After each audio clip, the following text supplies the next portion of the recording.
Mr. Solschit, if Thank you you would. very much. Good morning, Sergeant Stiger. Good morning. Now, I'm going to do a brief recap to bring us to where we left off yesterday. Yesterday, you testified about some events that occurred and took place on May 25, 2020, prior to the defendant's arrival, and then some events immediately upon his arrival. Is that right? Yes. And you testified about Mr. Floyd's reluctance and resistance to get in the squad car and the officers' efforts to compel him to do so. Is that right? Yes. You then discussed how officers pulled him back out of the squad car onto the street. I believe you indicated that Mr. Floyd went to his knees on the ground and said thank you to the officers. Is that right?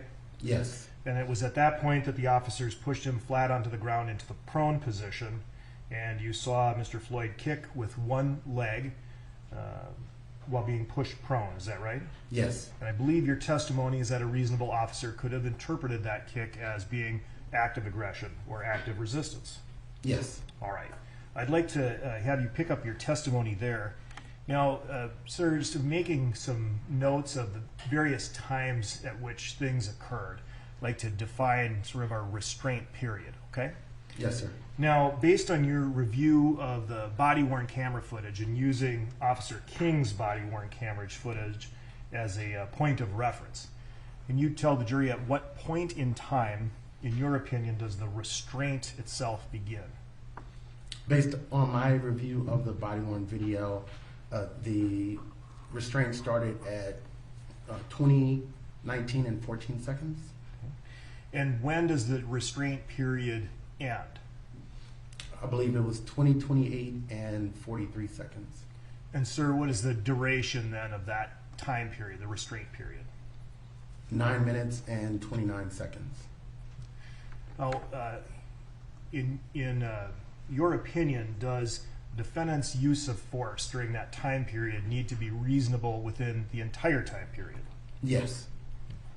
Have you been able to determine what force what specific force the defendant applied to George Floyd during the restraint period, as in his body position? Yes. Now, if I could publish Exhibit 17, you've already reviewed that, and I believe you indicated Exhibit 17 shows how the defendant was positioned on George Floyd. I'm going to ask you to give some additional detail in that regard based on your analysis, all right? Yes, sir. So at this time, I would like to display to the witness only Exhibit 254 for identification. So does this 254 appear to be a composite of 5 different photos taken from offense materials in this case? Yes, sir. Can you just please, at a high level, explain what these different photos show, starting from upper left to the right and then down? The upper left photo shows the beginning where the defendant and the other officers removed Mr. Floyd from the vehicle, the police vehicle, and were placing him in a prone position. And the source of that photo? I believe it was the building camera that was across the street. Milestone? Milestone, yes. And then on the upper right? The upper right picture depicts when the emergency medical services responded and they were about to put Mr. Floyd onto the gurney. Okay. The lower portion of Exhibit 254 on the very left, what does that photo show? That shows the defendant with his knee on Mr. Floyd's neck, and also his left knee on Mr. Floyd's neck and his right knee on Mr. Floyd's back. Okay. The middle photo? The middle photo shows the defendant with his left knee on Mr. Floyd's neck. And then the final photo? The final photo shows the defendant with his knee on Mr. Floyd's neck and lower neck area, as well as his right knee on the back of Mr. Floyd. Right. And would the use of this composite Exhibit 254 assist you in explaining your analysis of the specific force used by the defendant upon Mr. Floyd during the restraint period that you've just defined? Yes. I'll offer Exhibit 254.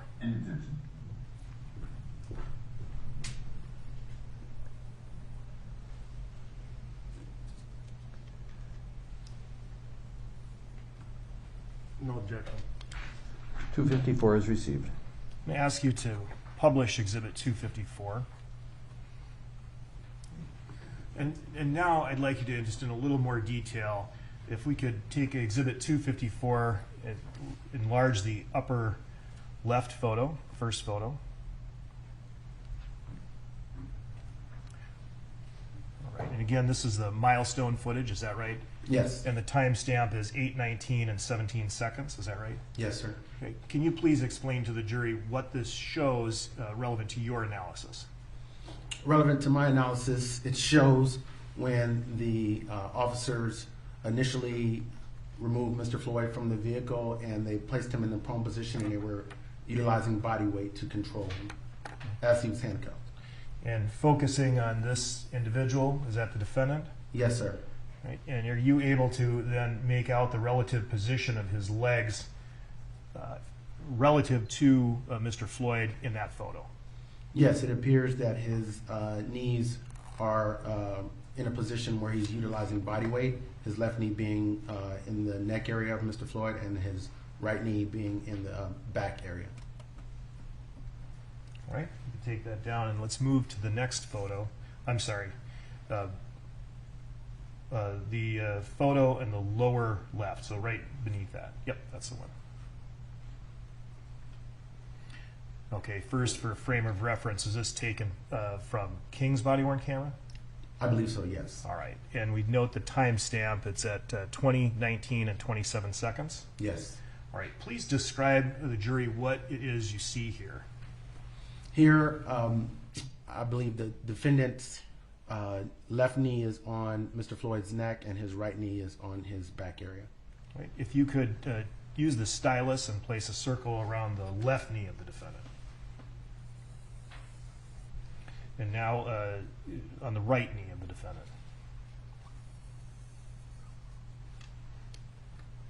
Okay. Now, based on your review, does this show the relative position of the defendant's knees during the entirety of the restraint period? Yes. If you could take that down. And now the middle photo is consistent with Exhibit 17, which you've already reviewed. But again, you see the positioning from a different angle of the defendant's left knee. Is that correct? Yes. And can you note anything specific about the position of his feet? His feet are spread apart and on the ground. Based on your experience in training, where would the majority of the defendant's body weight be given the position of the left knee, the right knee, and the feet?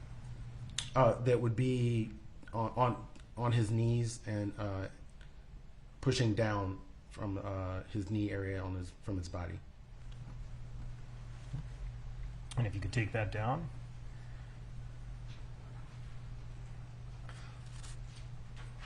All right. Now, if you could go to the upper right photo, this shows another moment in time, and the timestamp is at 8:27:49. This is from the milestone video. Is that right? Yes. Okay. What does this moment in time show?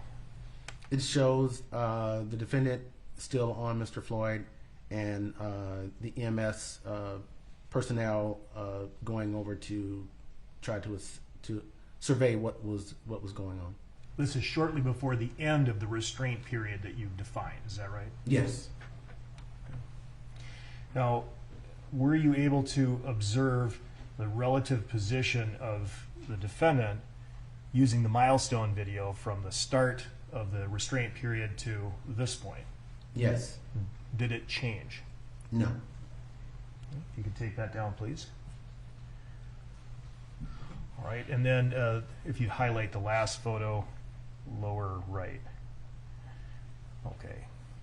And this is from King's body-worn camera, is that right? Yes. Timestamp indicates 20:28:43. This is at what you've defined as the end of the restraint period. Yes.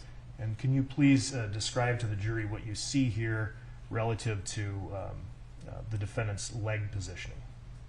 Yes, the defendant's left knee again is still on Mr. Floyd's neck or neck area, and his right knee is on his back area. If you take that down, please. And so based on your review of all of the camera footage, the defendant's body position with respect to that particular force did not change during the entire restraint period. Correct.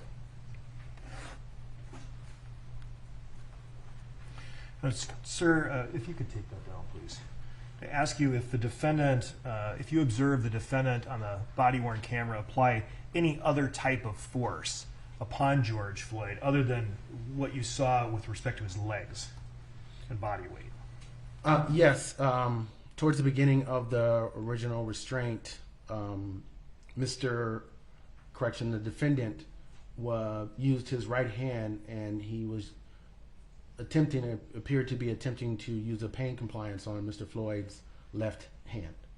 This time I'd like to publish Exhibit 255, which I believe is in evidence. Using Exhibit 255, sir, can you please explain to the jury what you mean, and if the stylus would help, you can use that. Yes. So here you can see the defendant's right hand grasping the fingers of Mr. Floyd's left hand. You use and the term squeezing him. I'm It sorry. appears to be squeezing him. And you use that term pain compliance. Can you please describe what that means? Yes, so pain compliance is a technique that officers use to get a subject to comply with their commands. As they comply, then they are rewarded with the reduction of pain. And how would this positioning induce pain? This can induce pain a couple of ways, either by squeezing of the fingers and bringing the knuckles together, which can cause pain, or also basically pulling the wrist into the handcuff, which can cause pain as well. And you can see on Exhibit 255 where there's where Mr. Floyd is handcuffed. Yes. Can you please put a circle around that? Okay, so is it your testimony then that the drawing of the fingers down and the wrist down towards the handcuffs could induce pain? Yes, especially because the handcuffs were not double locked. Double locked meaning that they could continue to ratchet tighter as the person moved. Were you able to hear instances of what you recognize to be ratcheting during your review of the body-worn cameras? Yes. So in the principle of pain compliance, if I'm to understand your testimony, you would inflict pain for the purpose of having the subject obey your command. Yes, comply. What if there's no opportunity for compliance? Then at that point, it's just pain. You again observed the entirety of the body-worn camera footage. Did you see whether the defendant discontinued the use of this pain compliance technique during the restraint period that you've defined? Yes, I did, and no, he did not. If you could take that down, please. Sir, you previously testified about the Graham versus Connor factors, the three different factors you used in your analysis. Is that right? Yes, sir. In your review of Minneapolis Police Departmental policy, does the Minneapolis Police Department integrate these Graham-Connor factors into its policy and procedure manual? Yes.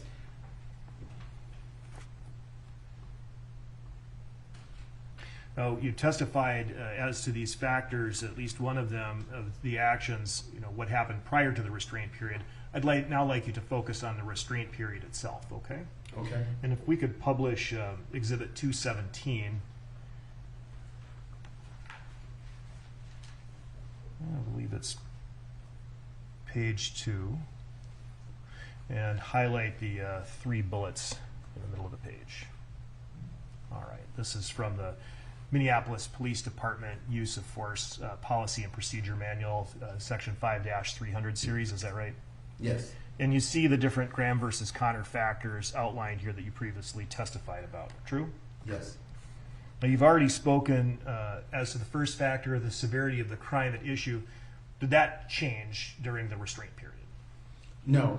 The crime was still that Mr. Floyd was in possession of a fake $20 bill. So I'd like you to focus then on the second factor, that is whether Mr. Floyd posed an immediate threat to the safety of the officers or others at the time during the restraint period. No, he did not. And why not? Because he was in the prone position, he was handcuffed, he was not attempting to resist, he was not attempting to assault the officers, kick, punch, or anything of that nature. Did he ever communicate an intent to do so? No, he did not. I didn't hear any verbalization of any threats towards the officers.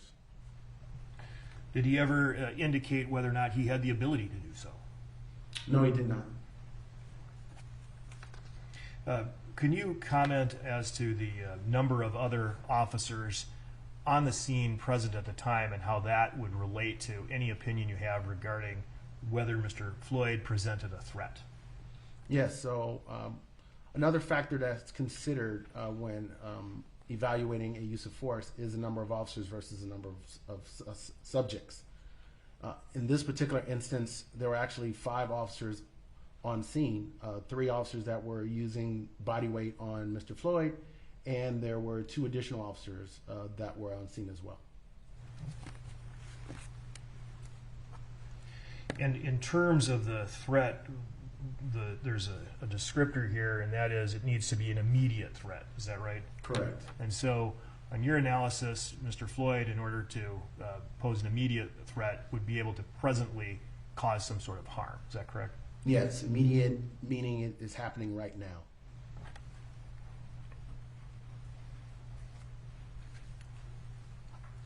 Now, focusing on the third factor, and that is whether Mr. Floyd was actively resisting or attempting to evade arrest by flight. Could you describe to the jury your analysis as to that third factor? Based on my analysis, Mr. Floyd never was not actively resisting at the time that he was in the prone position, nor did he communicate to them that he was attempting to resist or evade them. Now, are you familiar with the concept of proportionality? You could take that down, please. Yes, I am. Can you please explain the concept of proportionality as it relates to the use of force to the jury? Yes, so proportionality basically means that an officer is only allowed to use a level of force that's proportional to the seriousness of the crime or the level of resistance that a subject is using towards the officers. Are you familiar with a graphic known as a force continuum that can be used to illustrate this point? Yes. And does the Minneapolis Police Department use a similar item, a force continuum, to illustrate this point to its officers? Yes, they do. And if I can show Published Exhibit 110, is this the force continuum that MPD uses, the version of it? Yes, sir. All right. Now, if you could take that down, please. Exhibit 919 is a demonstrative exhibit that can be used to illustrate this concept. And I'm going to ask that Exhibit 919 be published at this point. No objection, Your Honor. You may. All right, sir, we're publishing Exhibit 919, and what I'd like you to do is sort of walk the jury through the concepts of proportionality using 919 demonstrative to explain. You would begin, please. Okay. If you look on the far left, you'd see the subject's behavior. It starts off being active aggression, goes down to active resistance, then passive resistance. We'll start at the top being active aggression. So if the subject's behavior is active aggression, then depending on the severity of it, if it could cause serious bodily injury or death, then an officer is allowed to use deadly force. Moving down, if the subject's actions don't meet the deadly force threshold, then an officer is allowed to use a baton. Also, stunning strikes and unconscious neck restraint. Stunning strike is basically a type of force that an officer can use when he is being assaulted to temporarily stun the person so that they can try to control them. Obviously, also the unconscious neck restraint I believe, is when an officer uses a neck restraint or a carotid restraint to temporarily make the person unconscious. Continually moving down, as the subject's behavior is less aggressive, moving closer to active resistance, you see an officer is allowed to use a CED, which is a conducted electronic device, or what you might be known to know as a taser. And also they can use a chemical aerosol, which you would also maybe know as a pepper spray.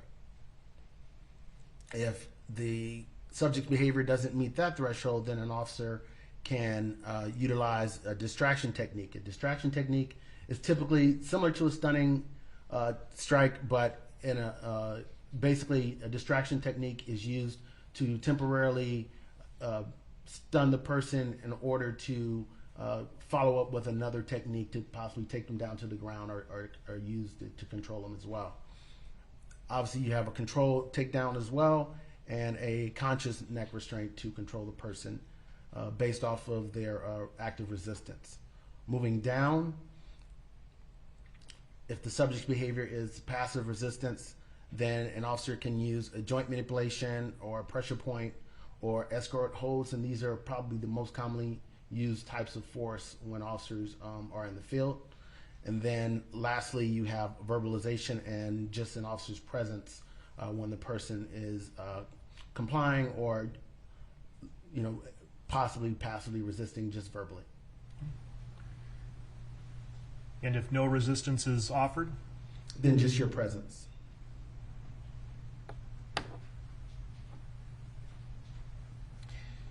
Sir, do you have an opinion to a degree of reasonable professional certainty to how much force was reasonable for the defendant to use on Mr. Floyd after Mr. Floyd was handcuffed, placed in the prone position, and not resisting?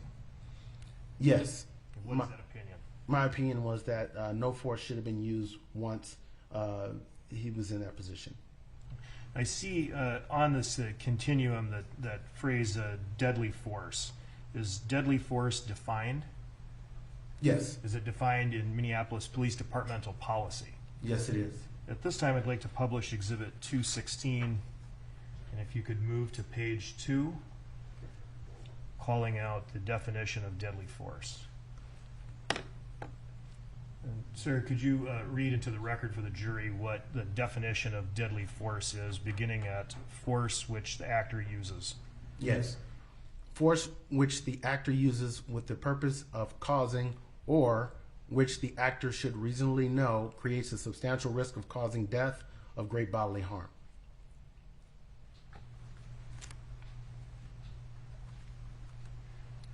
I'd like to now republish Exhibit 254, the composite. And this is the force applied. I'm going to ask you, sir, do you have an opinion to a degree of reasonable professional certainty whether the force used, as shown in Exhibit 254, whether that force being applied then for the restraint period, which you've defined as 9 minutes and 29 seconds, would constitute deadly force? Yes. And what is that opinion? That it would. Why is that? Because at the time of the restraint period, Mr. Floyd was not resisting. He was in the prone position. He was handcuffed. He was not attempting to evade. He was not attempting to resist. And the pressure that was being caused by the body weight could cause positional asphyxia, which could cause death. Is positional asphyxia a known risk in law enforcement? Yes, it is. How long have the dangers of positional asphyxia been known? At least 20 years. I can recall a Department of Justice memo from, I believe, 1995 that discussed it, and I know that I was trained on it in 1995 as well. And the risk or the danger of positional asphyxia, the worst outcome is death, is that right? Yes, sir.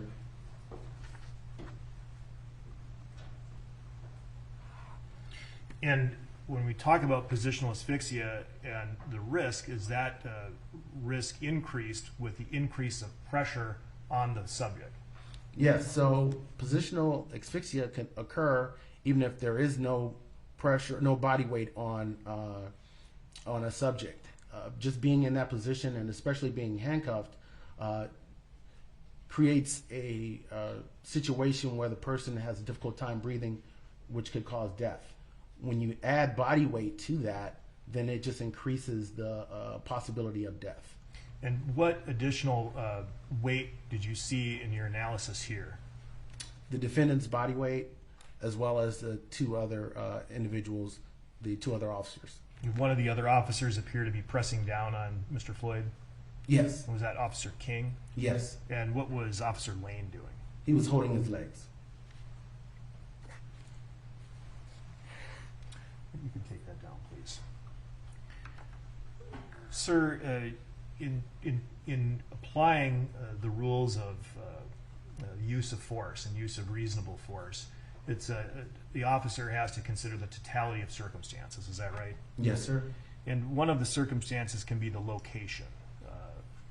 That could be important. Is that right? Yes. And are you aware that there was a group of bystanders who eventually began to watch the defendant and the other officers use force on Mr. Floyd? Yes.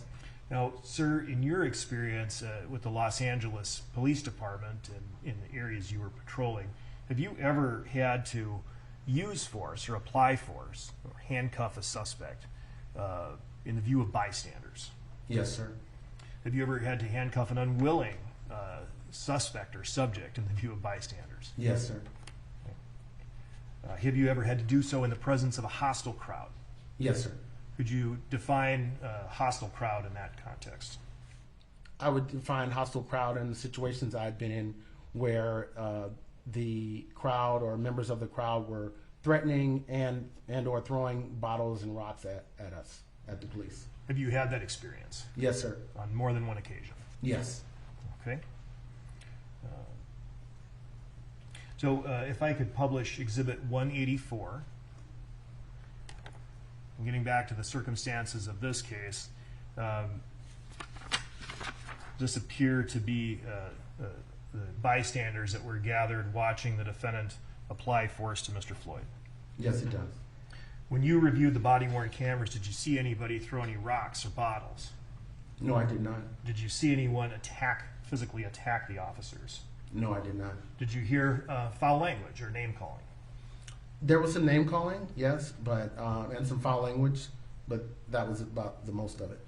Did that factor into your analysis? No, Why not? because I did not perceive them as being a threat. And why is that? Because they were merely filming, and most of it was their concern for Mr. Floyd. And in terms of proportionality in the force continuum, is the officer able to increase the use of force on an individual based on the conduct of some third party over whom the subject has no control? No, the officers can only use force based on the subject's actions. But you acknowledge that loud noise and name calling can in fact be distracting. Yes, it can be. What does an experienced and trained officer do in the face of that sort of distraction? They continue to assess and reassess their force, or they would attempt to lower any type of threat level that they may perceive. Now, based on your review of the offense materials and the records, as of May 25, 2020, how long had the defendant been a Minneapolis police officer? Approximately 19 years. And if we can publish Exhibit 203, and if you could highlight the top portion. These appear to be workforce training records of the defendant, is that right? Yes. And it indicates approximately 866 hours Yes. of paid training. Yes. Do you think that should have been sufficient training to prepare the defendant for this distraction? Absolutely. You take that down, please. Now, sir, but you do acknowledge that it would be possible for a loud group, to distract the defendant from being attentive to George Floyd. Is that right? Yes. Do you believe that occurred? No, I do not. Why is that? Because in the body-worn video, you can hear Mr. Floyd displaying his discomfort and pain, and you can also hear the defendant responding to him. At this time, I'd like to publish Exhibit 47 and bring us to the body. That's the body-worn camera footage of Lane. Bring us to the point of 20, 22, and 23 seconds. Okay. And at this time, I'd like to publish that and play that section for the jury. My stomach hurts. My neck hurts. Everything hurts. Get some water or something. Please. Please. I can't breathe, officer. Talking, start They yelling. will kill me. They will kill me, man. Takes a heck of a lot of oxygen. Come on, man. All right. Is that the exchange that you testified to of the defendant responding to statements of Mr. Floyd? Yes, sir. And sir, approximately how long did the defendant continue to restrain George Floyd after the exchange we just heard? I believe 6 minutes. Okay. Thank you. I have no further questions. Mr. Nelson.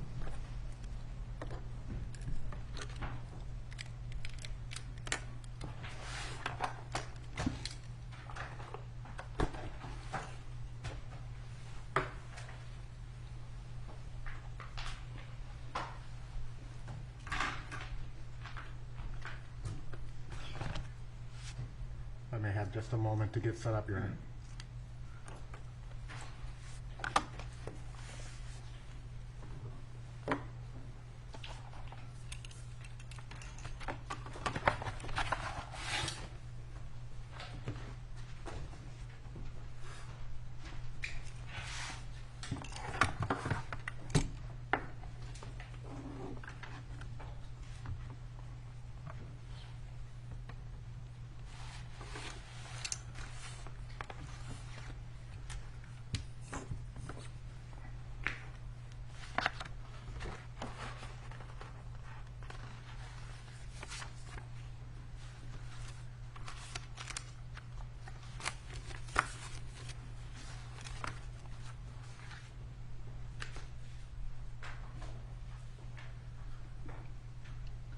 Morning, Sergeant Stiger. Good morning. Thank you for being here. Did you enjoy the rain last night? Yes. A little different than California, right? Yes, we don't get that much in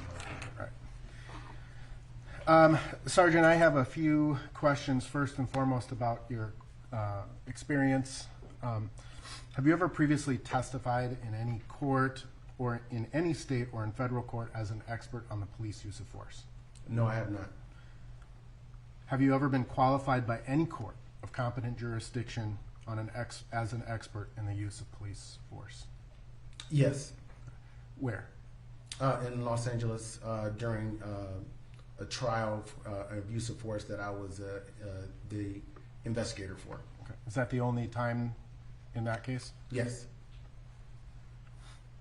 And you are here in your own personal capacity, correct? Yes, sir. You are not here as a representative of either the Los Angeles Police Department or the Office of Inspector General, correct? Correct. The training that you've experienced and that you have conducted, that has all been by the Los Angeles Police Department, correct? No. So the training you received to become a police officer, it's primarily conducted by the Los Angeles Police Department, correct? Yes. You may have gone to some outside vendor training, but those vendors had to be approved by the Los Angeles Police Department, correct? Yes. Meaning the training that you attended outside of LAPD stuff would have to be consistent with Los Angeles Police Department's policies. Not necessarily, no. Okay. They have to be in compliance with California Post. Okay. Now, you would agree that the policies of the Los Angeles Police Department are their policies, correct? Correct. and the policies of every police department are going to be different to some degree. To some degree, yes. And some police departments may authorize a particular form of force while others don't, correct? To a certain extent, yes. And that is a question of the reasonableness of that type of force. One department may say this is not a reasonable use of force, and another department may say this is a reasonable use of force. Based on my training experience, every agency that I've seen based their use of force policy on Graham versus Connor, so it's pretty standard. Right. But in terms of the actual tactics of the use of force, right? So a department may authorize the use of a particular tool, and another department may not authorize that tool. Correct. Use of, and thus they're both uses of force or potential uses of force, and the instruments to use that force may be different. Yes, but they all have to fall into the objective reasonableness standard. Understood. But one department could determine that that type of an instrument or that technique is within the reasonableness, objective reasonableness standard, while another department may not. Agree? Correct. So there can be, it's another way of saying reasonable minds can differ. Correct. Now, you testified that you have been a trainer for the Los Angeles Police Department in terms of their tactics, correct? Yes, sir. So when you talk about your training experience, are you doing it from like a teacher, you're teaching, lecturing, that type of standpoint, or are you doing the training on the mats, training the techniques, or both? Both. You've never been trained by the Minneapolis Police Department, correct? No, I have not. All right. But upon being hired in this case, you received a lot of materials in this case, right? Yes, I have. Yes, I did. You received an extensive amount of Minneapolis Police Department training materials, right? Yes. And you received investigative reports, right? Yes. From the Bureau of Criminal Apprehension, correct? Yes. And you received video cameras, correct? Or videotapes, correct? Yes. And you received materials within the training materials that also contained like videos or examples and illustrative type of materials as a part of the training materials, right? I don't quite understand. Well, let me rephrase it. Sometimes in a PowerPoint presentation, there may be a video embedded in that PowerPoint presentation. And that video is an example of a specific move, or it may be training exercises or these scenario-based trainings. Did you see all of those? No, I did not. I wasn't able to, because most of the PowerPoint presentations were in a PDF form, so I was not able to view the videos. Okay. So you've not seen the training videos prepared by the Minneapolis Police Department? No. But all of this material that you have received is, in fact, what you used in part to form your opinions in this case, right? Yes, sir. You relied on those materials to a certain extent. Yes. And some of those materials were completely irrelevant to this case, agreed? Yes. Such as the use of the taser, right? Yes. Such as the mounted patrol unit, right? Yes. But you received other information that was informative and had an effect on your analysis in this case, agreed? Yes. So those training materials were an important part of how you came to form your opinion. Yes. Now, you ultimately prepared a written report, correct? Yes, I did. And in your written report, you detailed your opinions and findings on the case, correct? Yes, sir. And you also made an exhibit of the materials that you reviewed, right? Yes. Now, would you agree that your report in total is 461 pages? Yes. Right. I have it here, right? 461 pages. Yes. Of the 461 pages, 26 pages constitute your opinions, right? Correct. And from page 27 to 461, This is a list of the materials that you reviewed in preparation of this case, That I received. that you received. Yes. And you reviewed some, but not all of these materials. Correct. All right. Ultimately, what you concluded that you received a total of 5,737 different training materials or items to review. I don't know the exact number, but If the last number in your list is 5,737, would you dispute that? well, I would have to look at it, but yeah, I Wouldn't disagree. wouldn't disagree.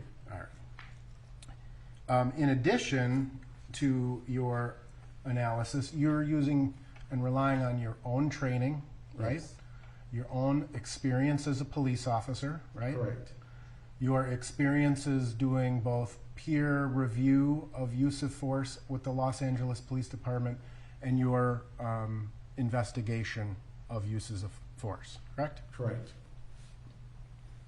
And you ultimately submitted your report to the state of Minnesota on January 31st of this year, correct? I believe so. Yes, that's correct. Since you have submitted your report, have you received any additional information, investigative or otherwise, about this case? No.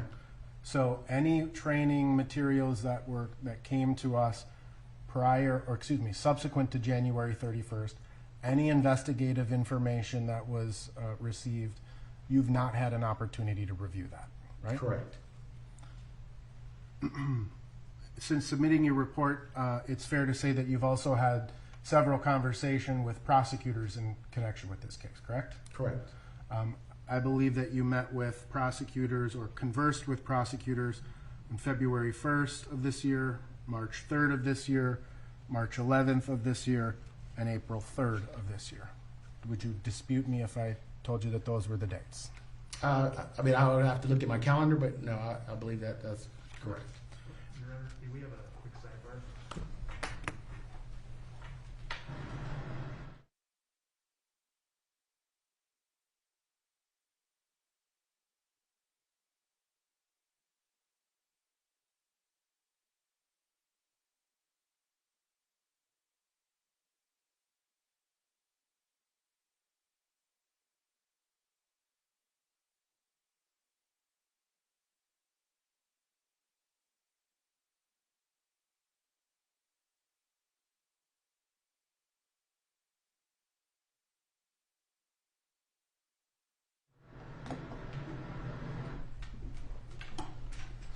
So I guess in addition, you had an additional meeting with prosecutors after court last night. Excuse me?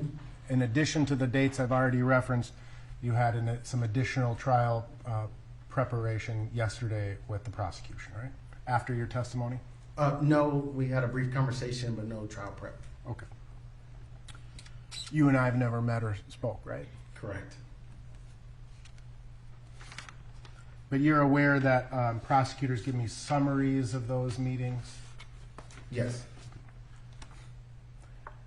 So you also testified yesterday that in your role with the Los Angeles Police Department and the Office of Inspector General. Inspector General, thank you. You've reviewed thousands of use of force cases, right? Yes. And it's fair to say that those cases range in terms of the use of force, right? The types of force used are very variable. Correct. Some cases may involve whether an officer should have punched a person, right? Correct. Some may involve whether they should have used a particular technique or not, a taser, for example. Correct. Some involve the use of deadly force, correct? Correct. But they're not all, these thousands of cases are not all deadly force or resulting in the death of an individual, right? Correct. And in fact, the vast majority of these are based upon like civilian complaints, perhaps, or sergeant's review of a use of force, right? Sergeant's review, a sergeant's investigation, yes. Right. Not civilian complaints, but primarily a sergeant's investigation. So in the Los Angeles Police Department, it's similar to the Minneapolis Police Department. If an officer uses force, there are certain types of force they have to report to their superior, correct? Correct. And then the superior, the sergeant, will review and investigate that use of force, correct? Correct. And then that process, from once that report is completed, you were on the panel of people that reviewed that investigation. On certain occasions, yes.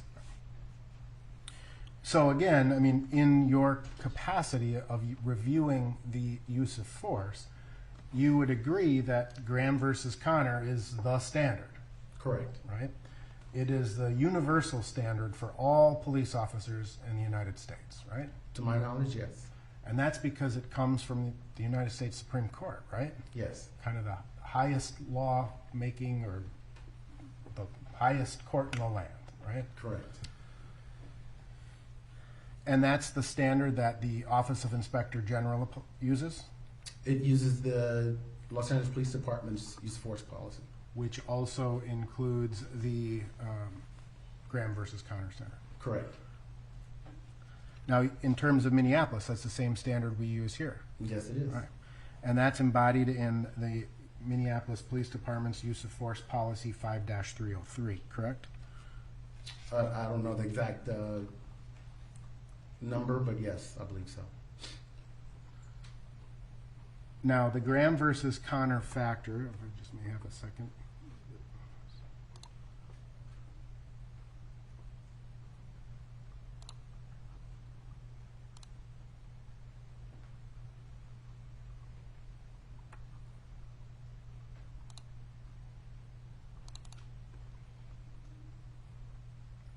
You've talked yesterday and today about the Graham v. Connor factors, and you've done thousands of use of force reviews.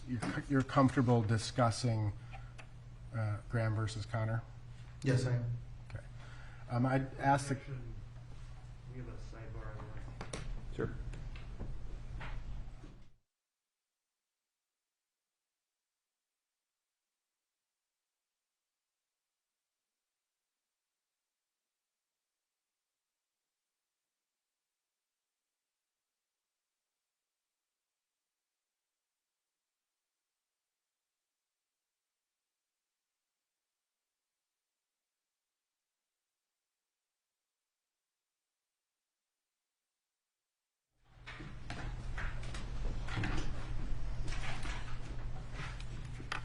So again, you've reviewed the Minneapolis Police Department policy that incorporates Graham versus Connor, correct? Correct. And within the Minneapolis Police Department policy,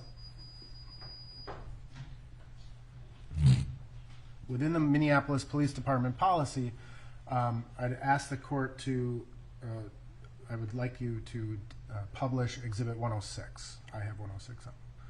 There is, at Exhibit 106, there is the incorporation of Graham versus Connor. Yes. All right. Now, the authorized use of force in the state of Minnesota exists primarily from a state statute, correct? Yes. And then that state statute, in terms of the police department policy, has to be consistent with the Graham versus Connor factors, right? Correct. And it's fair to say that there's more to the analysis of Graham versus Connor than simply the severity of the crime, the immediacy of the threat, or the act of resistance, right? Yes. In fact, what the ultimate police department policy says here is because the test of reasonableness under the Fourth Amendment is not capable of precise definition or mechanical application, its proper application requires careful attention to the facts and circumstances of each particular case, including those three factors. Correct. Right? Not limited to those three factors, though. Correct. After we discuss those, after the policy discusses those three factors, the policy goes on to read that the reasonableness of a particular use of force must be judged from the perspective of the reasonable officer, correct? Correct. On the scene, correct? Correct. Rather than with the 20/20 vision of hindsight, right? Right. And the reason that becomes important is this next paragraph, which reads, the calculus of reasonableness must embody allowance for the fact that police officers are often forced to make split-second judgments in circumstances that are tense, uncertain, and rapidly evolving about the amount of force that is necessary in a particular situation. Agreed? That's what it That's says? what it says, yes, you're correct. And this is the Minneapolis Police Department policy. Correct. And then it concludes by saying that the authorized use of force requires careful attention to the facts and circumstances of each case. Agreed? Correct. All right. So ultimately, the analysis of the objective reasonableness of any case has to be a consideration of all of these thoughts that are contained within the policy. If they apply, yes. And this is not an exclusive list of factors that apply, right? Correct. Because ultimately, it's what's called the totality of the circumstances Yes. event, right? Yes. So we have to look at the entirety of everything that's going on, right? Yes, we have to look at the subject's actions as well as the officer's actions. And typically during my analysis, I look at the actions before, during, and after, what the officer knew at the time, and things of that nature. And sometimes the use of force is instantaneous, right?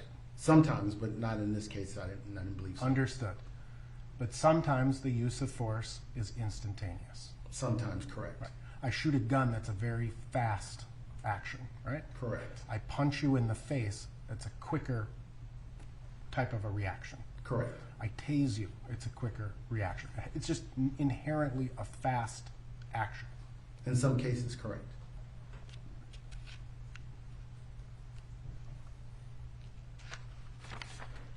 And ultimately, one of the things you said yesterday was that you concluded that this was an excessive use of force, right? Yes. That's not the standard, is it? The question is whether it is an objectively reasonable use of force, right? Correct. Now, when we review an authorized or whether a use of force is authorized, there are sort of layers to that analysis. Would you agree with that? Yes. All right.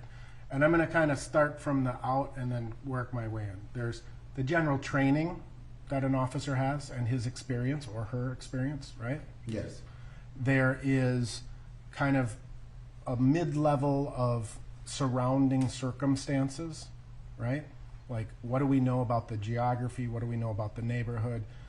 What do we know about the people involved, right? Yes.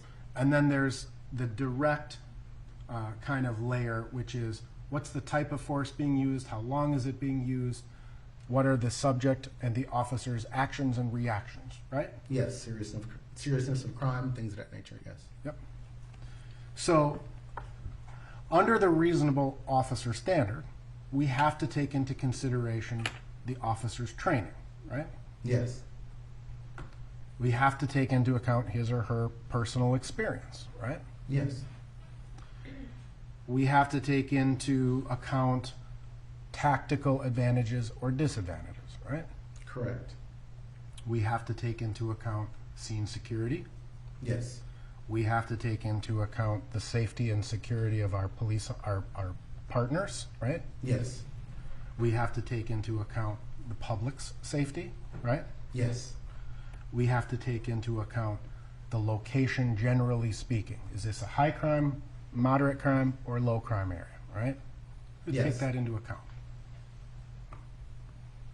We have to take into account the specific location, meaning, am I in a middle of a busy intersection where buses and cars are driving by, or am I in someone's yard, backyard, right? Yes. We have to take into account de-escalation possibilities, right? Yes. So you've seen, and you discussed a little bit yesterday, the Minneapolis Police Department, I'm sorry, we can take this down. The Minneapolis Police Department's critical decision-making model, right? I don't believe we discussed that yesterday. But you reviewed that, Yes. and you understand that what an officer is supposed to do is kind of go through this cycle process, taking in information, right? Yes. Assessing the risk, the threat, deciding is it lawful for me to do this, how do I react, ultimately with the goal of keeping everybody safe, right? Yes, that's a pretty standard thing to continually reassess as you are using force. Right. Reassessment is a specific tool, Yes. and that's common to police officers, right? Yes, sir. You have to take into account that sometimes incidents or interactions with a citizen are benign at best, right? They're not risky in any sense. Correct.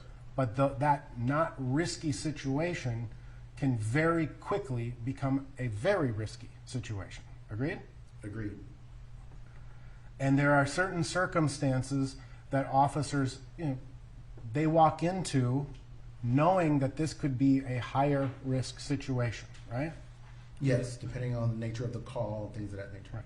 So, for example, domestic assault calls have a high risk, right, to an officer. Yes, just like a robbery or Just like a robbery, Shooting. a shooting. Lots of situations that officers are expected to go into, they go into with a heightened sense of awareness. Agreed? correct. And sometimes an officer will walk into a situation, have no sense of risk or no sense of concern, but they have to prepare for the unexpected. Agreed? I wouldn't agree with that. I believe, based on my training and experience, most officers, once we put that uniform on and we respond to a call, we know that there's a risk factor. We just don't know what level, depending on the severity of the call. Right. So every single time an officer responds to a call, there is an inherent risk. Correct. Right? That's the nature of policing. Right? Yes, it is. And an officer, a reasonable officer, has to be prepared for that risk level to change. Correct. That's where we use tactics. Now, again, one of the things that officers have to take into consideration is their department's policies, right? Yes. And you would agree, would you not, that every single use of force policy that Minneapolis has some form of what's called a qualifier, meaning if it's reasonable, or if it's safe, or if it's tactically proper, right? Yes. So all of the analysis has to depend upon the safety, the practicality, and in certain circumstances, tactics, right? In certain circumstances, yes. Right. In most cases, the objective reasonableness of the actual force being used. Right. And when we look at the use of force, we don't look at the use of force in a vacuum, do we? No, we do not. We should not. I've seen some agencies, that's all they focus on is the actual use of force. But when I do my analysis, I look at the totality of the circumstances, meaning I look at the officer's tactics as well as the subject's actions during the whole entire incident. Right. And because it's a totality of the circumstances analysis, we need to, and it's objectively reasonable based on the facts of this particular case, correct? Correct. And so we need to look very closely at all of the facts in assessing whether or not the use of force was reasonable. Agreed? Agreed. So let's talk about the facts of this case. Do you understand that Officer Chauvin was the initial officer dispatched to this call? Yes. And that dispatch ultimately, what's called the sector car, took over the call, and Officer Chauvin was no longer responding, right? Correct. He was no longer the primary unit. Right. It's reasonable for a police officer to rely upon information he or she receives from dispatch, correct? Correct. And so you understand that in this particular case, dispatch advised the officers that the suspect was still on scene, correct? Correct. That it was a priority 1 response call, correct? Correct. That means get there quick, right? That's code 3, get there with lights and sirens, right?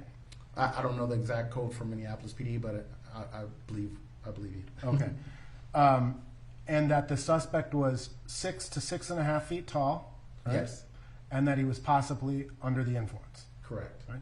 So it's reasonable for an officer to rely upon that information in response to a call, right? Yes. And So they can confirm it. they can confirm it, but it also sets the stage, right? We're talking about the inherent risks, right? Yes. So it's much different how a reasonable police officer would respond to an intoxicated, large person versus a smaller person who's just a little crabby, right? In some cases, yes. I've seen small people put up bigger fights than bigger people. So it's reasonable for a police officer to be in a heightened sense of awareness based upon the information they receive from dispatch. Agreed? Agreed. Now, ultimately, you understand that under the facts of this case, Officer Chauvin was dispatched a second time, correct? Correct. And that's because the dispatcher heard that officers were taking someone out of the car, right?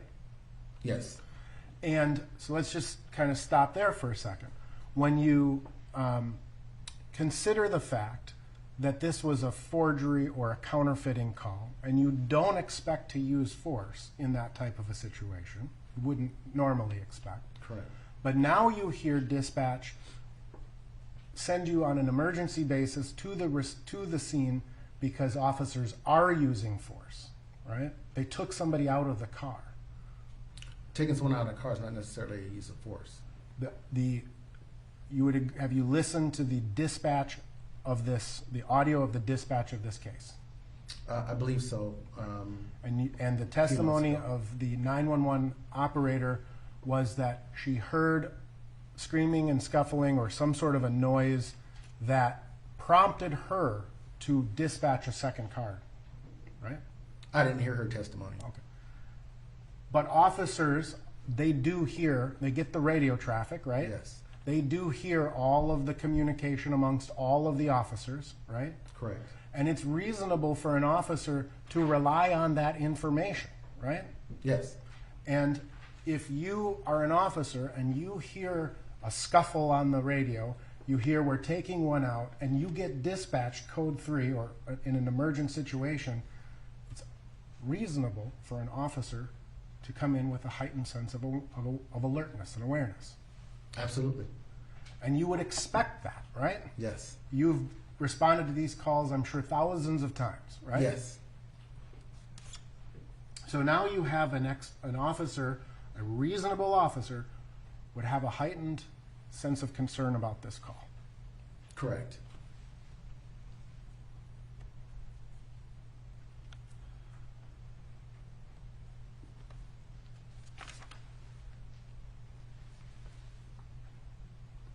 So when Officer Chauvin arrived at 8:17 and 23 seconds, he knew that some degree of force was being used because of what he heard on the dispatch, presumably, correct? Correct. He knew that other officers were there, right? Yes. He knew that he was being dispatched to back up a situation, right? Yes. He knew that the individual suspect was possibly impaired, right? Yes. Based on the dispatch, and he knew that he was 6 to 6 feet tall. 6 to 6.5 feet tall. Yes.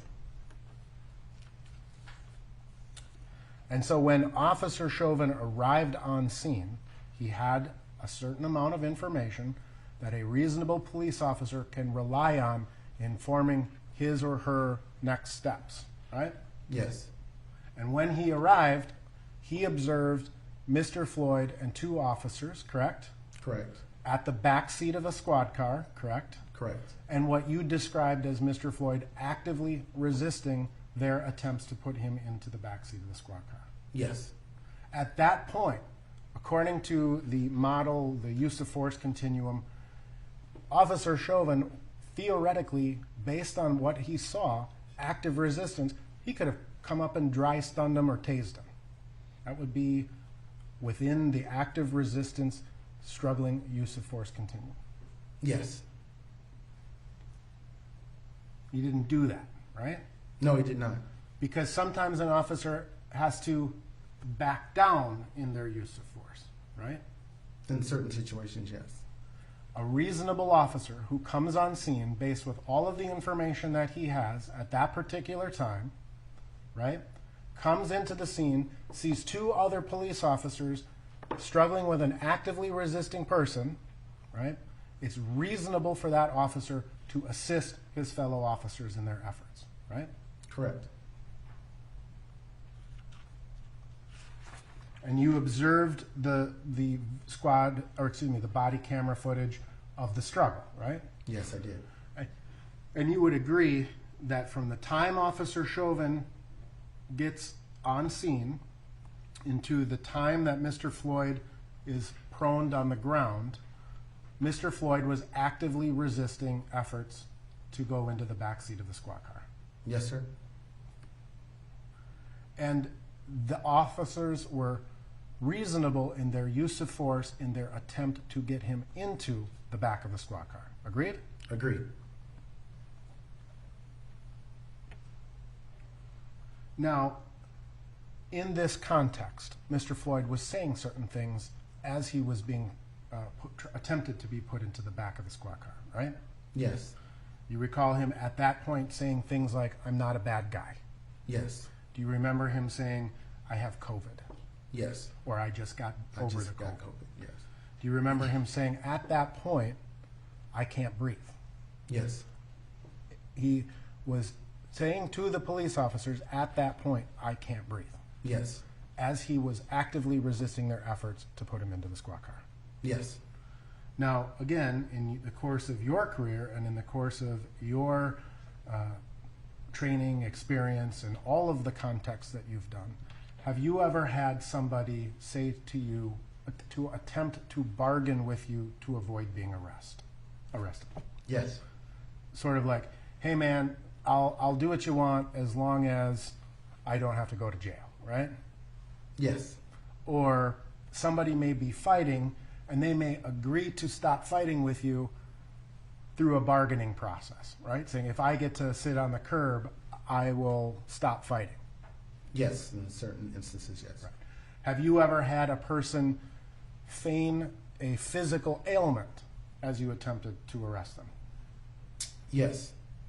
Sometimes people will say, "I'm having a heart attack," right? "I think I'm having a heart attack. Don't take me to jail. Take me to the hospital." Yes. Right? And it's fair to say that the vast majority, well, I shouldn't say the vast majority, it's fair to say that one of the things that an officer has to do in the assessment of the reasonableness of his use of force is take into consideration what the suspect is saying and how he's acting. Yes. 100%. Right?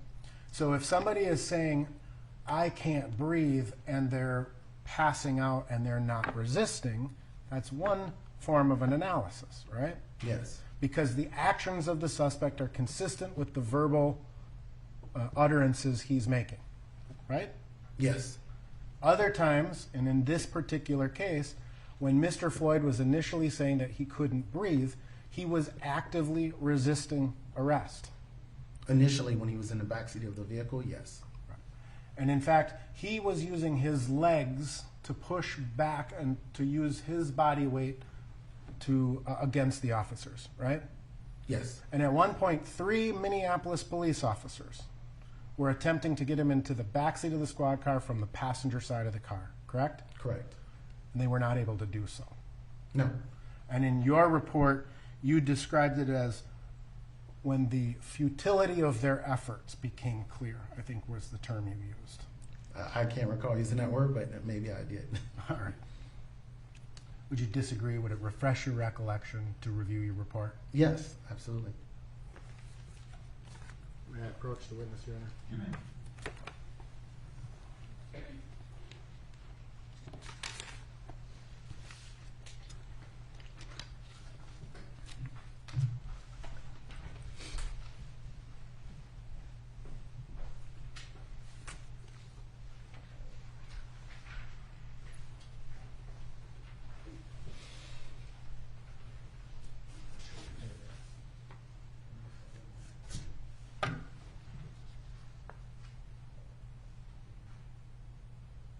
Yes. Does that refresh your recollection, sir? Yes, it does.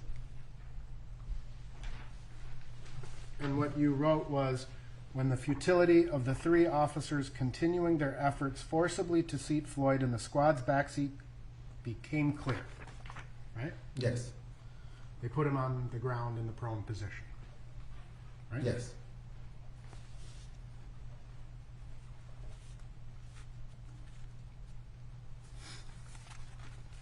So again, just in this context of assessing what someone is saying, a subject, an arrestee is saying, in comparison to their actions, you're also making assessments of their physical characteristics, right? An officer should be observing what physical characteristics a person is displaying. Agreed? Yes. So, and you're analyzing that against what a person says, right? Or Correct. how they're acting, I should say. So, somebody, if you ask, are you consuming, what did you take? What drugs are you on? And they deny that they're on drugs, but there's physical evidence to suggest to the contrary, it's a consideration an officer has to make, right? Yes. And in this case, officers asked Mr. Floyd repeatedly what kind of drugs he was using, right? Yes. You've had an opportunity to review the body-worn cameras, and you've seen sort of a white substance forming around Mr. Floyd's mouth. Yes. That would be consistent in your experience with someone who's possibly using controlled substances? Correct. Is it common in your experience for people who have been using drugs or alcohol to deny that they have used drugs or alcohol?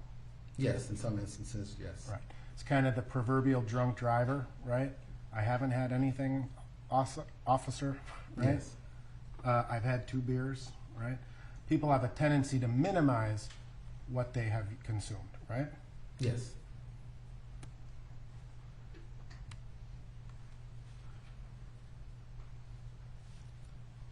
Now, you have testified, as I understand your testimony, that that the officers putting Mr. Floyd into the prone position was initially a reasonable use of force, right? Yes. And you're familiar with the swarm technique, Yes. where multiple officers are on top of a resisting suspect trying to control the extremities, right? Yes. Typically that's done prior to handcuffing. But that's once someone is handcuffed, right? And they're in the ground, a person who's in handcuffs can continue to be a threat. Agreed? Yes. They can kick you. Correct. They could bite you. Correct. They could thrash and get free and start running, right? In certain instances, yes. And in certain instances, they can even get your weapon, right? Yes. They could get your gun from you, even though they're handcuffed. Yes. So the notion that a handcuffed suspect no longer presents a threat to an officer is not correct. It depends on the circumstances. Right. A handcuffed suspect can continue to present a risk. Based on that person's actions, yes. Right. And so once you're have a suspect in the prone position and they continue to kick, it may require more force than if they were compliant, right? Yes. That's why we have devices like the hobble. Right.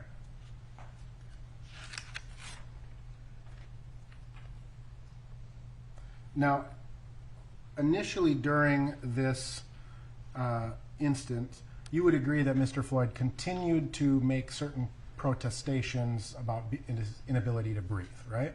Yes. And he was saying lots of other things like that he was in pain and that he was hurting, correct? Correct. And an officer, a reasonable officer, they need to communicate with each other, right? Yes. A reasonable officer is going to rely on information that his fellow officer tells him, right? Yes. A reasonable officer, again, is going to take into consideration what the suspect is saying, right? Yes. And compare that against the actions, right? Yes.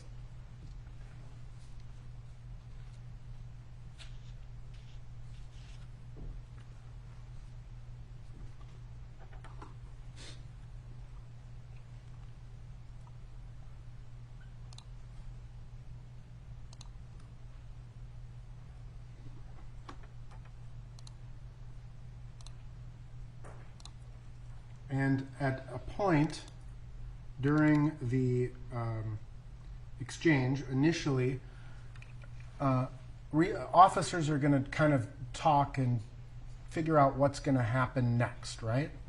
They should, yes. what has just happened, right? Why are we involved here? What's going to happen next? And you can sometimes take time to formulate options and decisions, right? Yes.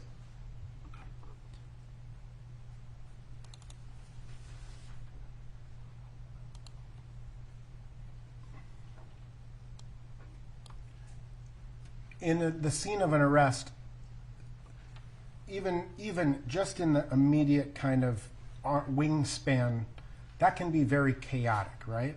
Yes. People can be talking to each other. People can be talking over each other, right? Yes. The suspect may be saying some things, right? Yes. Bystanders may be saying some things, right? Yes. In the chaos, it's easy to miss some things, right? In certain instances, yes, Right. depending on the severity of what's going on. I'd like to publish part of the body-worn camera. It's Officer King's body-worn camera, starting at 2021-01. This is a portion of what's already been received. Yes. Any objection? No objection. I'd like you to see if you can tell me what Mr. Floyd says in this instance. I didn't Mercedes. Please. I didn't Mercedes. Please. You hear what he said? No, I couldn't make it out. Does it sound like he says, I ate too many drugs? Listen again. I didn't Mercedes. Please. I can't make that out, no. So in the chaos of a situation, things can be missed, right? Yes.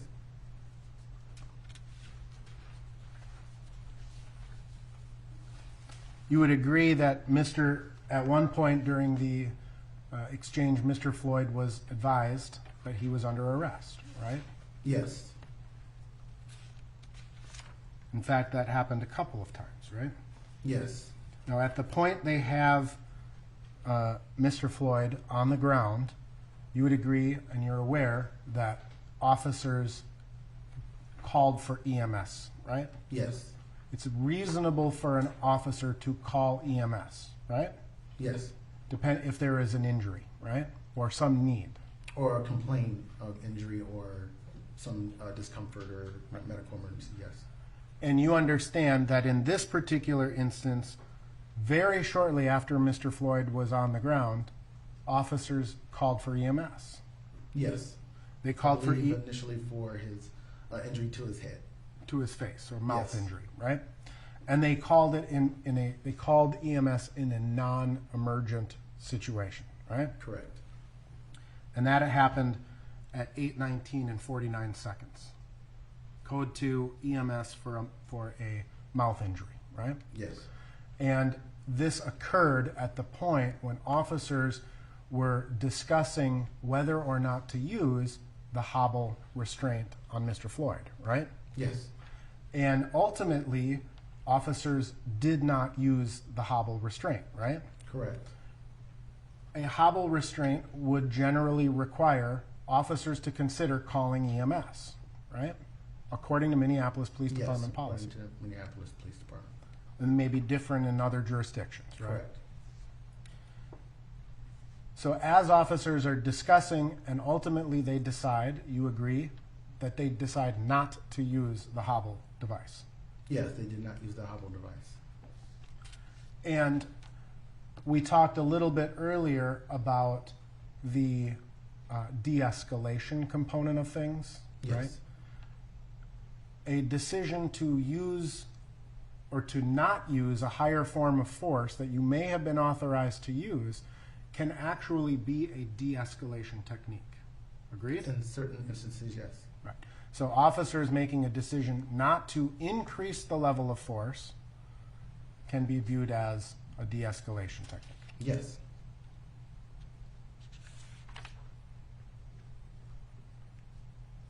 Now, again, we've talked a lot about the need for reassessment and kind of things as they come reassessment and officers need to continue to take in information, process it, figure things out, right? Yes.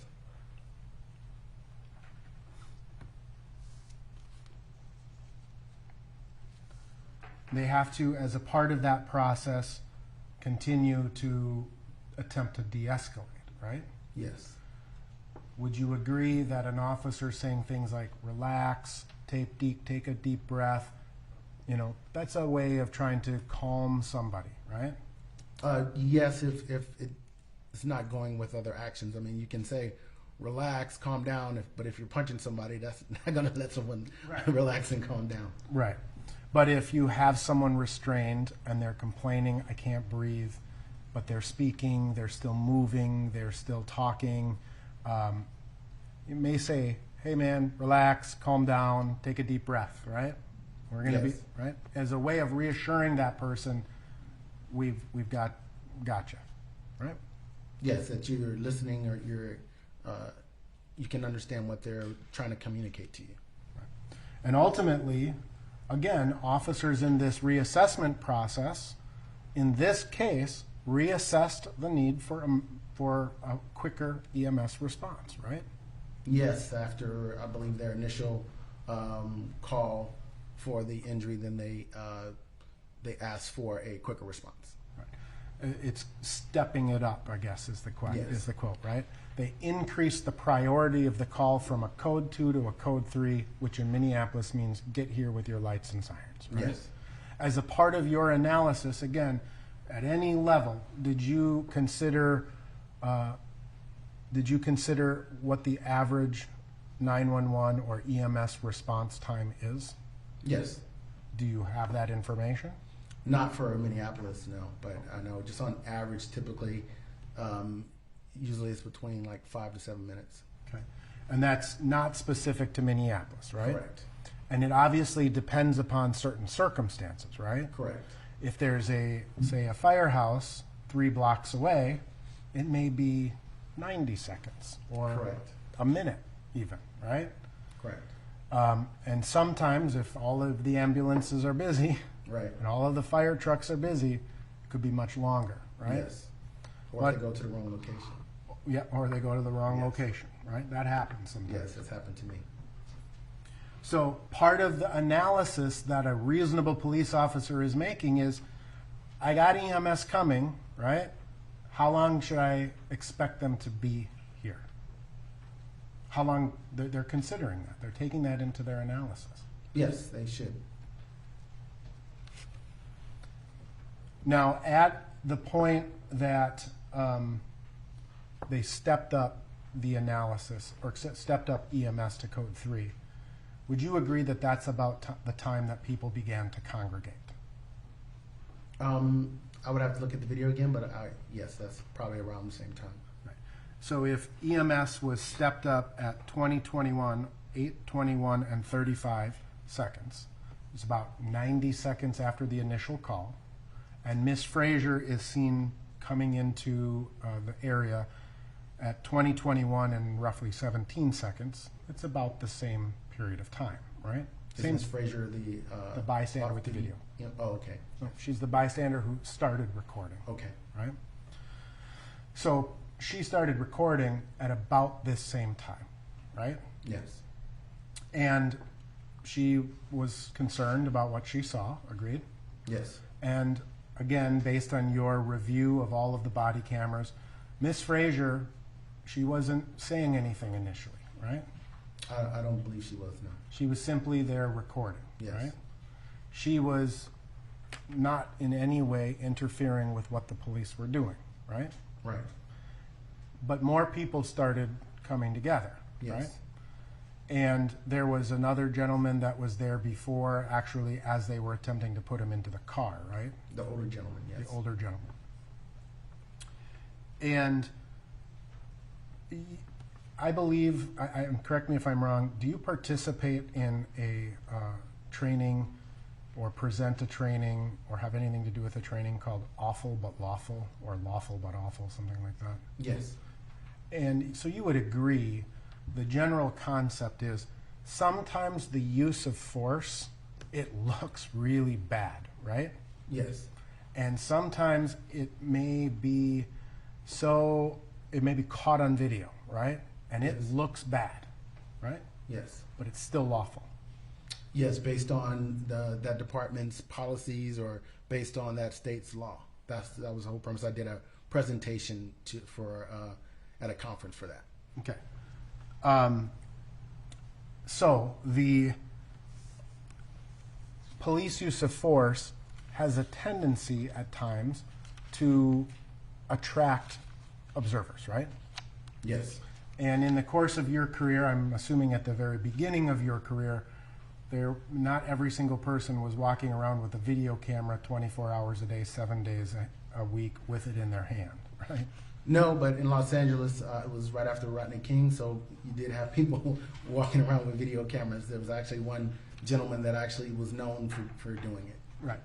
And so it's become, in the more recent history, as the smartphone has become as prevalent as it is, a more common experience. It's not just one guy driving around looking for cops arresting Correct. people. Any single person could be a potential videographer of a police interaction, right? Yes, it's become pretty common practice. And in fact, officers themselves now wear cameras, right? Yes, most. And in the city of Minneapolis, every uniformed police officer wears a body-worn camera, or they're supposed to, right? Yes. And those cameras are supposed to be running when they have interactions with citizens, peaceful or not peaceful, right? Yes. There's a limitation to cameras, though, right? Yes, there is. The camera only sees what the camera sees, right? In certain instances, yes.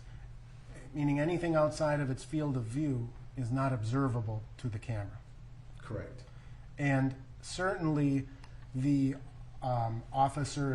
certainly cameras they don't have a feeling or a sensation, right?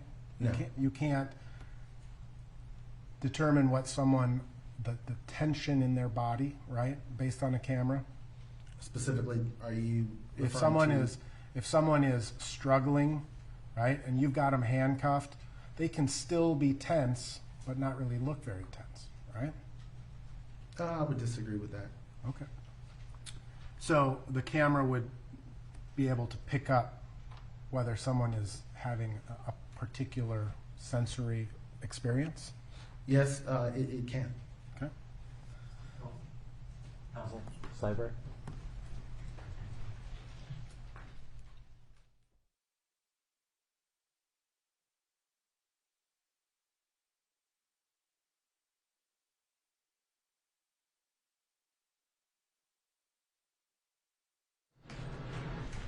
We're going to take our 20-minute break.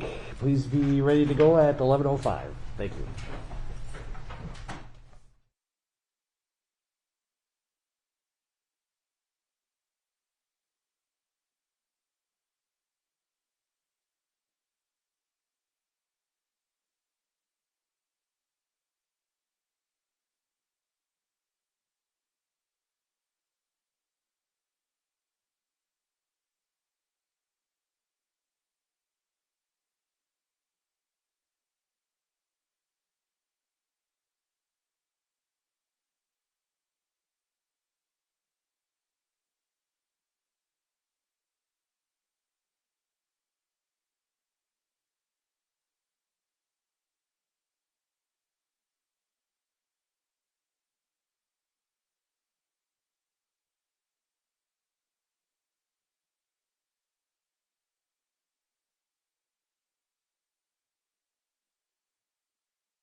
Still in.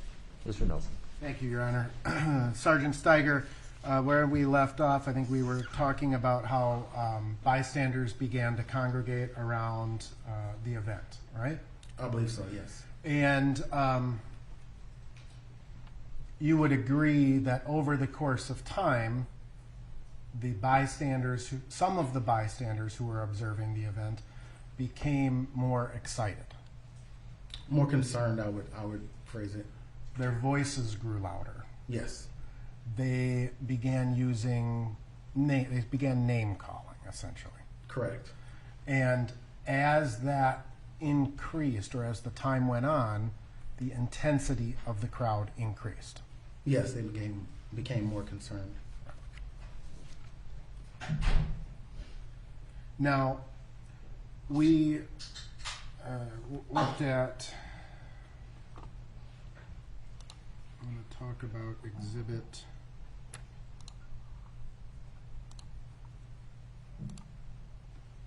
110, if we could publish 110. So this again being what some people would call the use of force continuum, or what the Minneapolis Police Department calls the Defense and Control Response Training Guide, correct? Yes.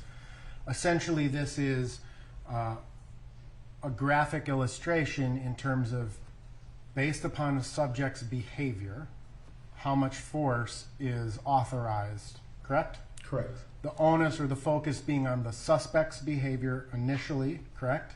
Correct. And the response to that behavior, right? Correct. Now, again, we don't look at a use of force in a vacuum, right? No, we do not. We don't look at it, in singular frames, right? Correct. We look at the totality of the circumstances, right? Yes. And an officer, a reasonable officer, would take into consideration what has happened with the suspect a few minutes ago, correct? Correct. And try to use that information to inform what could potentially happen in the future. Agreed? Agreed. That's what reasonable officers do. Yes. So if I'm a police officer and me and my two partners just 2 minutes ago were fighting with someone, right? And our efforts became futile, right? That's going to affect how we perceive might happen in the future with that, what we perceive might happen in the future with that person. It's something to be concerned about, correct? Right. Because, in fact, oftentimes people who become compliant after a struggle start to struggle again, right? In certain instances, yes. It happens, right? Yes, it does. Someone who said, almost to like catch their wind again, right? And start fighting again, right?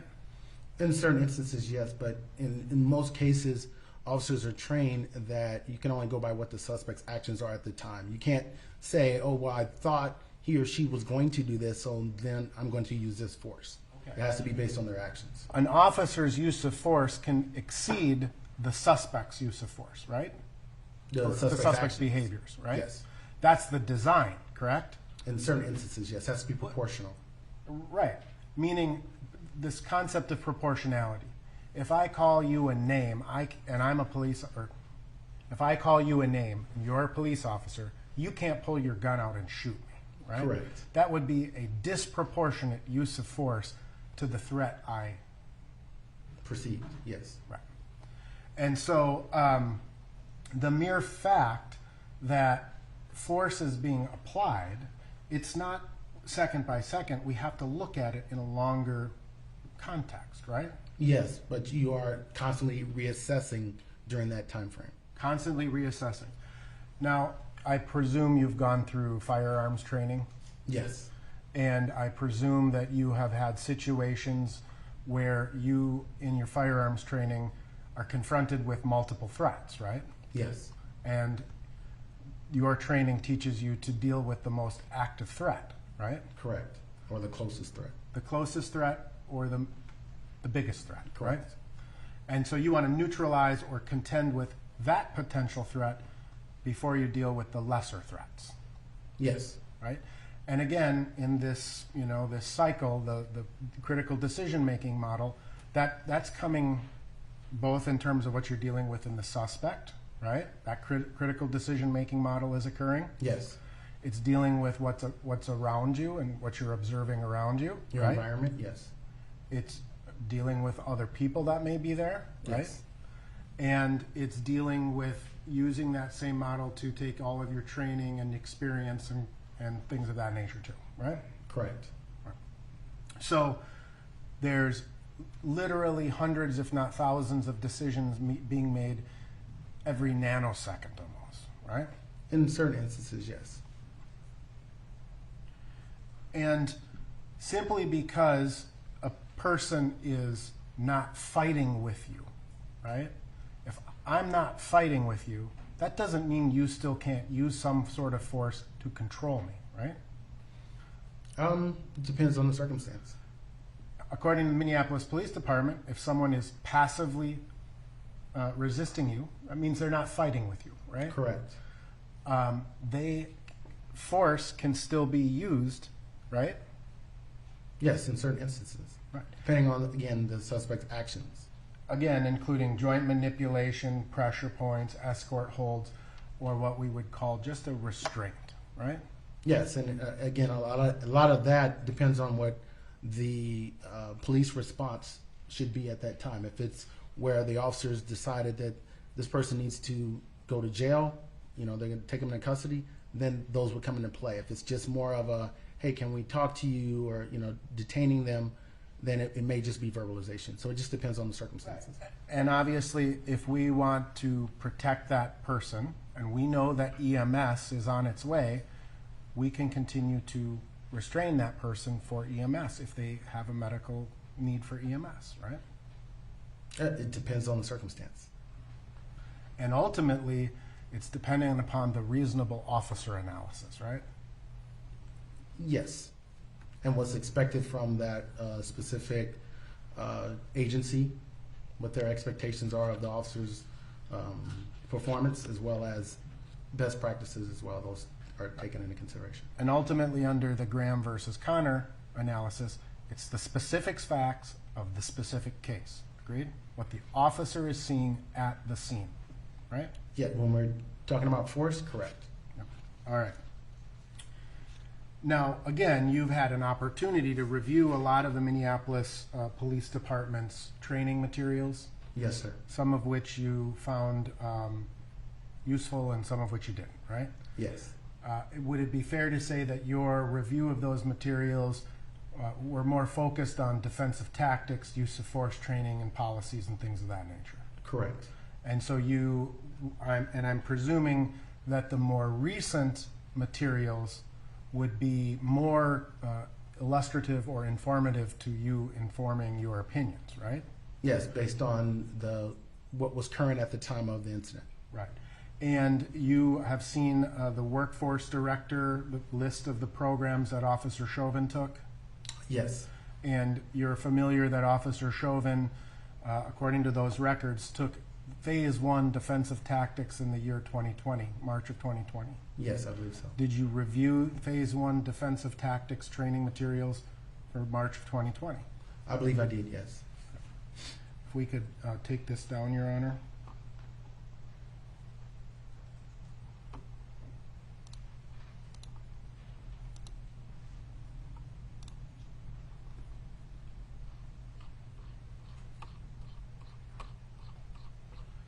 And just showing the witness. Can you see what's in front of you, sir? Yes. You'd agree that this appears to be the training materials for the 2020 in-service Phase 1 that would have been seen by Officer Chauvin? Yes. And That if was we- one slide, yes.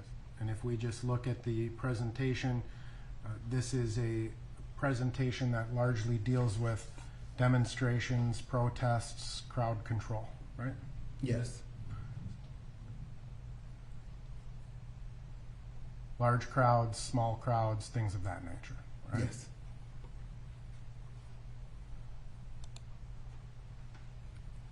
This would have been training that Mr. Chauvin had roughly a month or two before this incident, right? Correct. Does this appear to be a true and accurate copy of what you would have reviewed? Yes. I have previously marked this as Exhibit 1032, and I would move for its admission. Is this the single slide, council? The entire program. All right. Any objection? Yes, Your Honor. Foundation. Bates is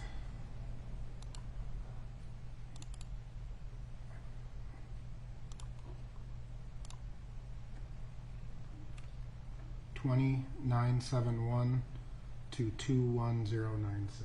It's the 2020 use of force in service. Large crowd management overview.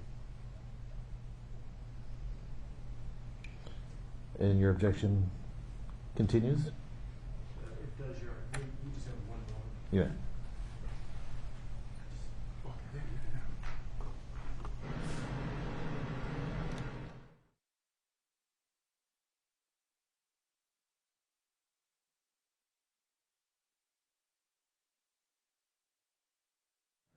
No objection. I'm sorry, no objection? No objection. All right. 1032 is received.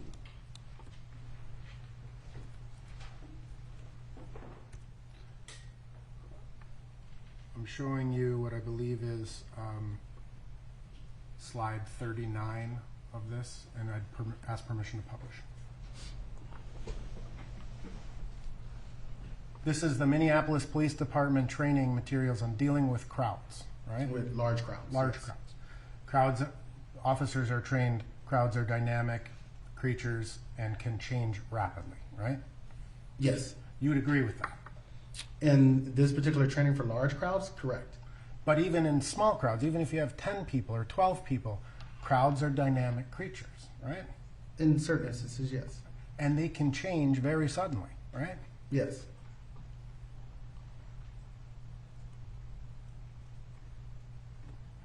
Just a second, Your Honor.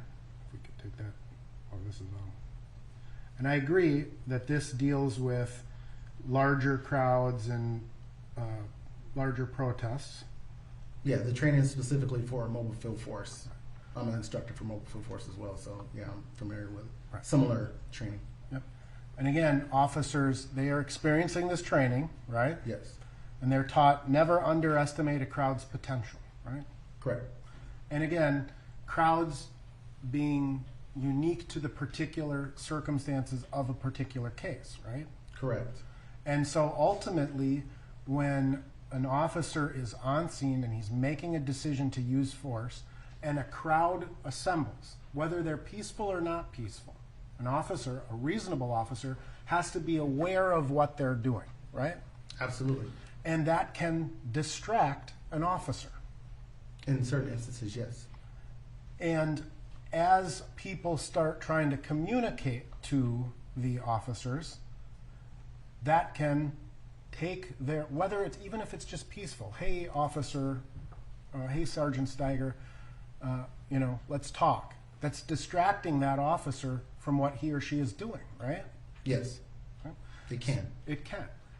And an officer has to be prepared for the unexpected. A reasonable officer does, right? Yes, they're always mitigating the risk. And I understand that part of what an officer has to do is assess the words someone may be saying and comparing it to the tone of how they're saying it, right? Yes. That's what a yes. reasonable officer does, right? Yes. If I say, hello, Sergeant Stiger, versus, hello, Sergeant Stiger, right? There's two different tones, and my tone can convey meaning. Yes. Agreed? And if I start calling you names, that conveys a meaning, right? Yes. And saying things like, you're a fucking pussy, you're a bitch, that conveys a particular intent. Agreed? I wouldn't say an intent, no. And a reasonable officer could foresee that or see that, perceive that as a threat. Name calling, I would say it depends on the officer's training and experience. Okay. But an officer, a reasonable officer, could perceive the words that people are saying and the tone that it is being said in as a threat or a risk to the officer's safety. Agreed? A risk, possibly, but officers are typically trained that when it comes to verbal threats in and themselves, that you can't just use that only to justify force. Now, you've had, again, an opportunity to review Minneapolis Police Department's training materials. Oh, if we could take this down. Sorry.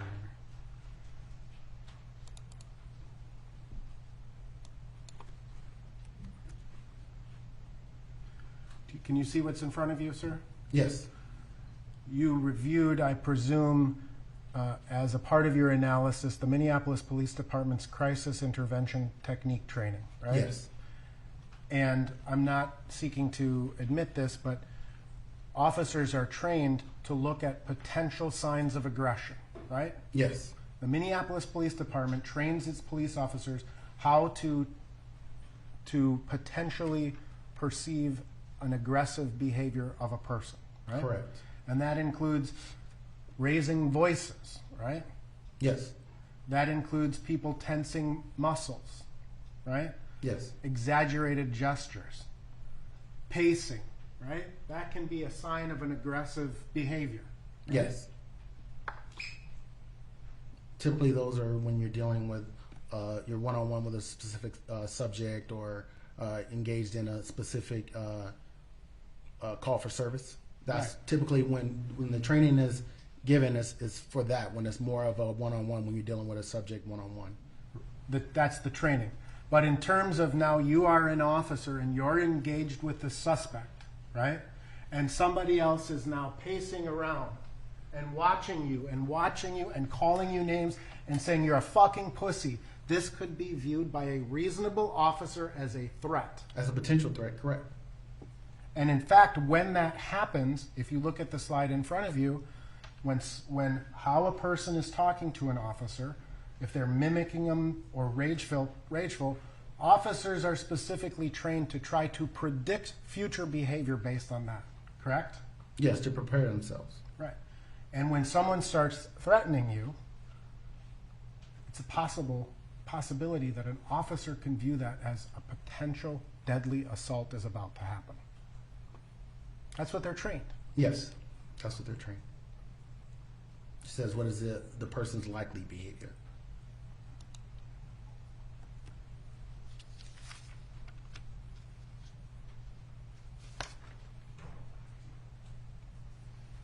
Now, you testified that, did you listen to every single thing that the crowd or the people were saying? I attempted to, yes. Right. Some of it you can't make out, but yes, for the most part, yes. And you would agree that if someone were to say, if you touch me like that, I would like to slap the fuck out of you, right? That could be viewed as a threat. Yes.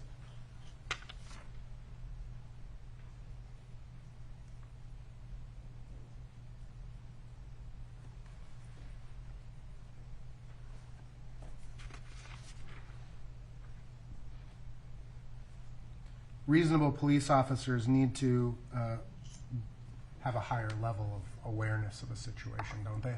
Yes. And a reasonable police officer, you would want a reasonable police officer to be more situationally aware of everything that's happening around him or her than an average bystander, right? You'd Yes. expect that. Usually that comes with training, experience, and tenure.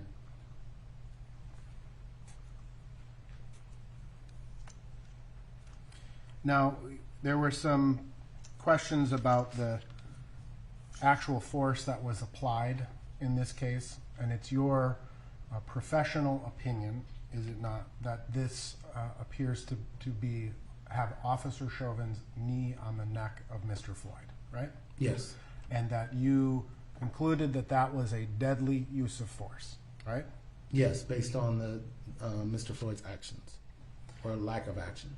So in that context, you believe A, the knee was on the neck and applying pressure to the carotid artery? Not necessarily in the carotid artery, but it was in the neck area and on the back. And so, as a police officer, you're trained in prone handcuffing, correct? Correct. You're trained in ground defense, correct? Yes. And ground defense includes the prone restraint technique, right? Yes, I mean, there's other terms for it, but yes. What would you call that? The prone restraint technique. Well, it depends on in what context you mean. Right. So the prone control technique, is that a Yes. specific term you're familiar with? Control on a person. Right. You've heard the phrase To control attempt the to handcuffing. Let's not talk over each other. Sorry, sir. To the next question. Yes, sir. You've heard the phrase control the head, control the body. Yes. That's commonly what police officers are trained, right? Yes, when it comes to handcuffing, correct. And in ground defense, right? Yes. And in the context of ground defense or in handcuffing or continuing to restrain a police or a suspect, control the head, control the body, right? Yes, when they are resisting. And these concepts are widely accepted throughout law enforcement in the United States. Yes.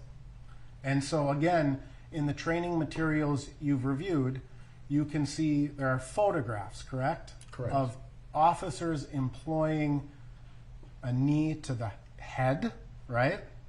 I didn't see officer employing a knee to the head, no. Sometimes to the neck. Near the neck area, correct, yes. And the specific technique that you're trained is for an officer to put his knee into what would be the trapezius area, in between the shoulder blades at the base of the neck. Yes, right? the base of the neck. And that is standard protocol, standard police practice, and basically in every single department that you're familiar with. That I'm familiar with, yes. And you were trained that way. Yes. And there's the immediacy of the handcuffing, correct? Correct. And then there's the need to continue to control the suspect, correct? If they're resisting. Yes.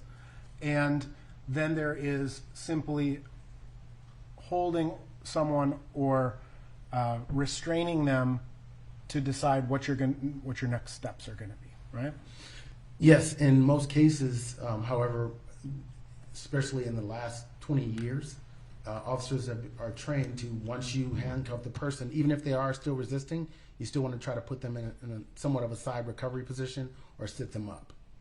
Even if they're still resisting. Yes. And hold them down in the side recovery position. Or utilize a hobble.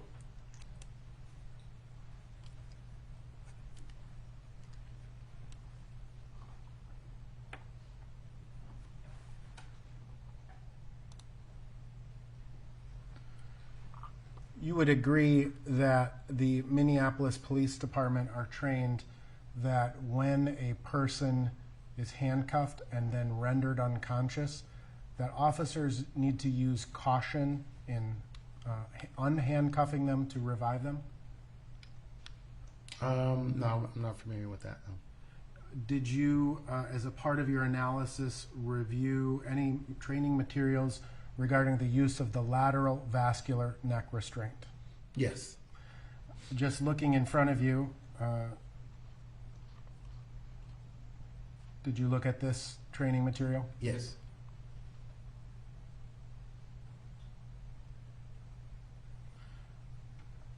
Officers are trained that if CPR is needed, to remove handcuffs first, right? Correct. And to use caution because the subject may revive agitated and ready to fight. Correct. You've had that training too? Yes. You've had that experience where someone is rendered unconscious, is revived, and fights you more?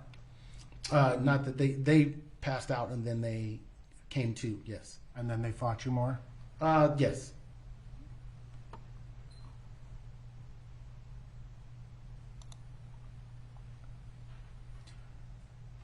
Looking at what's already in evidence, the 2019 use of force manual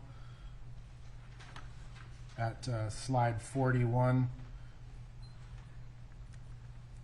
this is what we're talking about in terms of the prone arm control, right?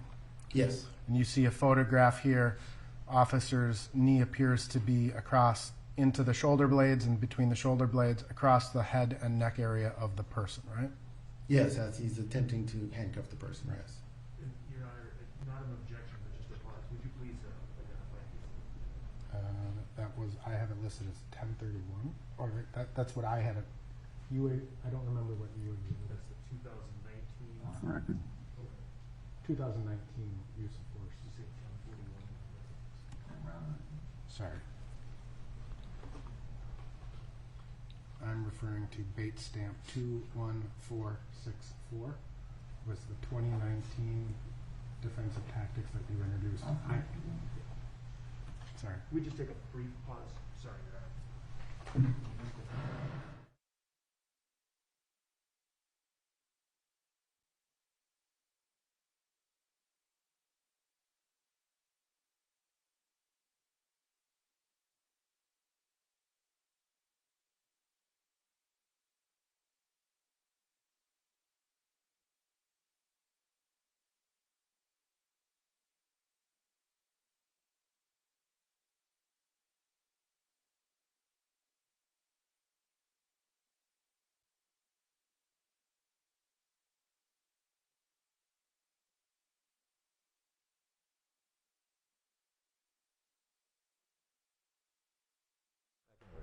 Your Honor, this is from Exhibit 126, which is already in evidence. I'd ask for permission to publish. Again, you see here, this officer's knee appears to be over the neck and head of the subject as he's attempting to handcuff him, correct? Correct. And so there are circumstances when the knee is put in this position, correct? Yes, but officers are always cautioned to try to stay away from the neck as much as possible. All right. We can take that down, Your Honor. Now, you were shown a series of photographs, the comparative photographs, and I just don't have a copy of that right now. I believe it was Exhibit 274, the one you just admitted.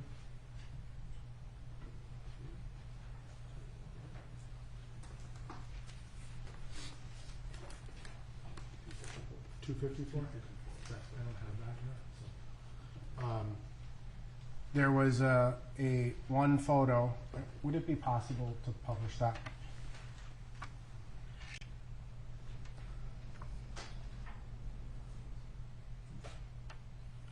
The photo, if we could publish this exhibit in this upper right-hand corner, right? Yes. Mr. Chauvin, the right shoulder is down lower, right, than the left shoulder. Yes. And that would be consistent with more of his weight being on his right side, correct? Yes. We can take that down. And again, when we look at still photographs, what we miss is sort of the dynamics of what's happening, right? Yes. So weight can be shifting from side to side at times, Correct. right? And if an officer is, generally speaking, on his toes, the majority of the weight is going to be in the feet, right? That's what you're trained? Yes, that's how officers are trained. And so if his left leg, his foot is off to the side, he has no weight, or he has less weight on that side of his body because his foot is off to the side, right? Yes. And if his right foot, the toes are tucked under, that would be consistent with having the majority of the weight on the right side, right? Yes. And again, in uses of force that you've used yourself, or in uses of force that you have reviewed, right? Oftentimes, these things, uses of force, leave injuries on a suspect, right? Yes. And if the weight of a human being was placed in a particular area, based on your training and experience at reviewing police uses of force, you would expect there to be injury where the majority of the weight exists, right? Objection, Your Honor. Lack of foundation. Overruled. You may answer. Not necessarily, no. But obviously, medical doctors may be able to answer that better, right? Correct. You would agree that on May 25th of 2020, Minneapolis Police Department authorized the use of neck restraints, right? Correct. And that the conscious neck restraint was not considered a lethal use of force. Correct.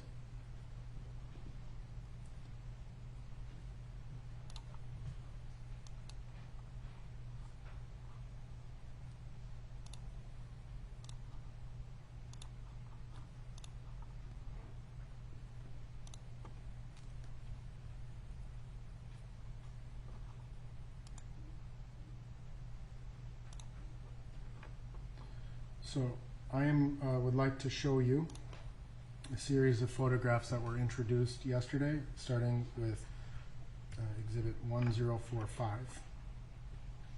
So before we go there, you would agree that some of the problems with photographs are that, again, it doesn't capture, a single photograph isn't going to capture the dynamics of what's happening, right? In some cases, yes. Weight can shift, right? Correct. In a video versus a still photograph, right? Yes. And positions can change, right? Yes. And those things can happen throughout the course of the time of use of force, right? Yes. Now, I'd like to show you and publish Exhibit 1045. I don't know if you've seen these, but these are stills from the body-worn camera. Oh, sorry. I gotta switch.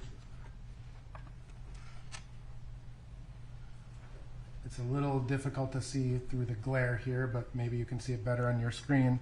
And if you have to stand up to see past the Glare, feel free. Thank you, sir. In this area here, it appears that you can see Officer Chauvin's left leg, Yes. and that Officer Chauvin's shin appears to be sort of parallel to or over Mr. Floyd's left shoulder blade. Agreed? It's hard to tell. It could be his neck or shoulder blade. In this dip right in here, the area between the two shoulder blades, he's handcuffed, right? That causes the shoulders to sort of come back. I'm sorry, you're referring to his left knee, correct? That's Right. what you stated, his left knee? Right. Yes, his left knee appears to be, based on the photograph I'm looking at, near the neck area of Mr. Floyd. In between the shoulder blade here and what would be the shoulder blade behind his hand. Above it.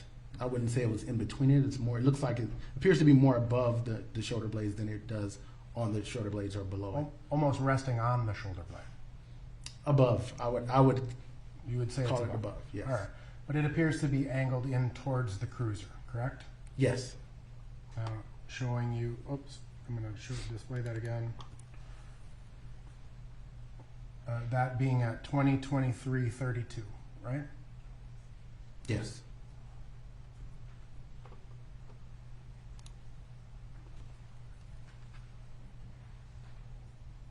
Again, you can see Mr. Floyd's shoulder blade here a little bit more pronounced. Yes. It appears to be above the shoulder blade, correct? Mr. Chauvin's, Mr. Floyd's shoulder blade is a little more pronounced. Mr. Chauvin's shin appears to be, or calf, appears to be above the shoulder blade, Correct. angled in towards the squad car, correct? Slightly, yes. Showing you 1047. This is now at 2027. Appears to be a different angle now, right? Yes. And you can get a much clearer view of the placement of Mr. Chauvin's knee. Yes.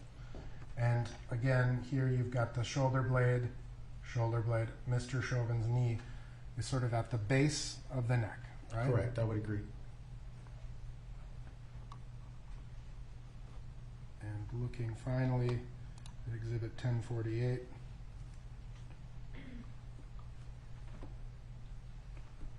You can see Mr. Floyd's head in this picture, correct? Yes, And it gives you, again, a depth perception of the placement of Mr. Chauvin's knee relative to the neck of Mr. Floyd. somewhat, yes. Now, if we could take this down, Your Honor.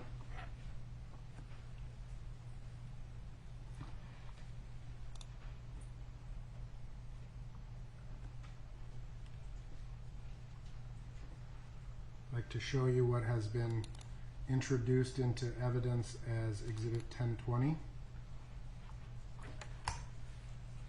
which on the left-hand side of your screen, you see that appears to be the bystander video. Yes, On the right-hand side, that's from Mr. King's body-worn camera. yes.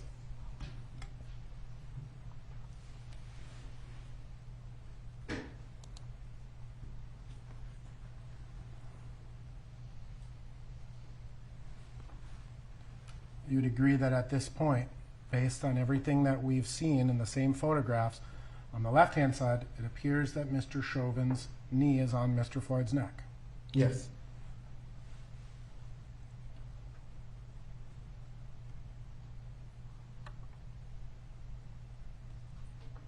More of the base of the neck.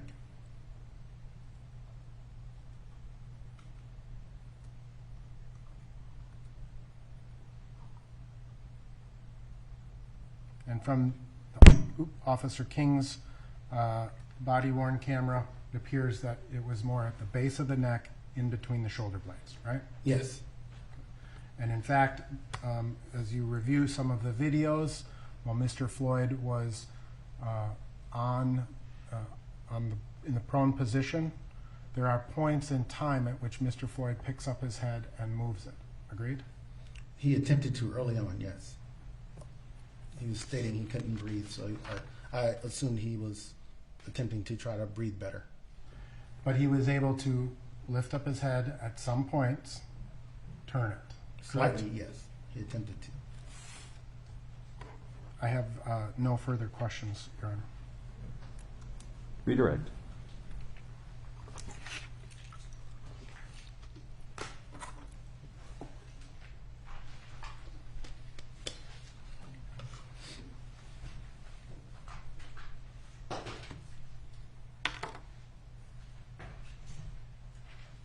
Thank you, Your Honor.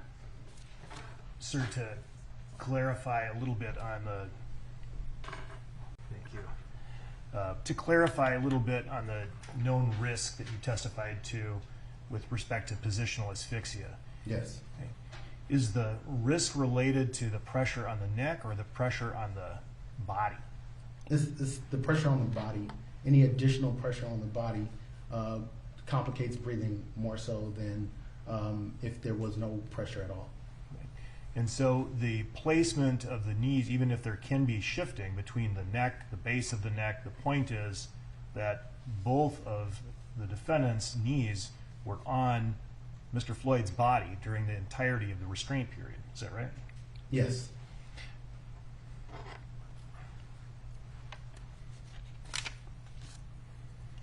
I want to ask you some questions about what may have been apparent to the defendant when he first got on the scene.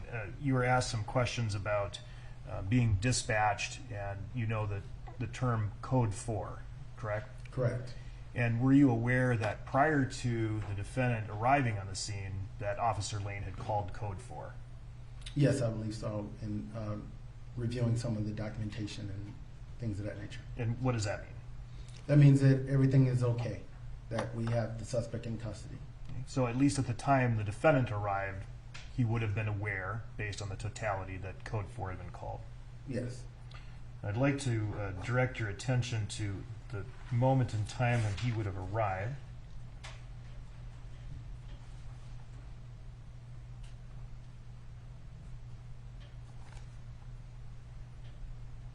You can pull Exhibit 43 which is, for the record, Officer Lane's body-worn camera.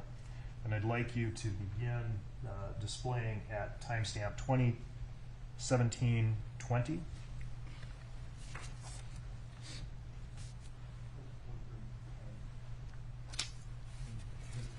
I'm sorry, can't hear you. Hold on.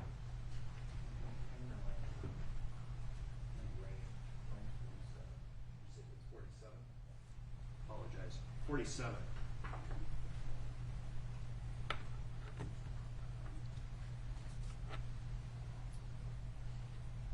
And if-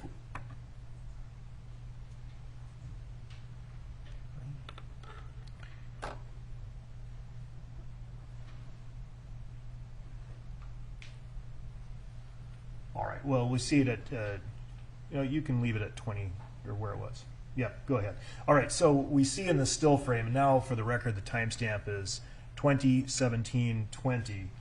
At this point in time, we see Officer Tao, and would have been next to him, the defendant, arrive. Is that right? Yes, I believe you can see his shoulder and the circle that you have. And I'd ask to begin publishing to the jury.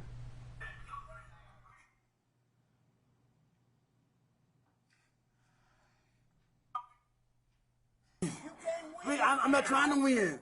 I'm not trying to win. I get on the ground, anything. I can't stand this shit, man. He know it. He know it. Okay, can I talk to you, please? If you get in this car, we can talk. I'm claustrophobic. I'm hearing you, but you're not working with me. God, I'm claustrophobic, man. Get in the car. Over here. I'm going to pull you in. Get in the car. Get me in the front, please. No, you're not getting in the I'm front. claustrophobic, so I was Get in the car. Okay, man, okay. I'm not a bad guy, Man, man. get in the car. I'm not a bad guy. Man. Now, and you can take that down. Sir, in assessing an individual in the totality of the circumstances that would have been apparent at the scene, were you able to detect any indication that Mr. Floyd was under some sort of distress? Based on his comments and based on his actions, yes, it was a possibility. And is that something that would have, apparently Officer Chauvin, the defendant, would have seen that? Is that correct? Yes. And would a reasonable officer have taken that into account? Yes.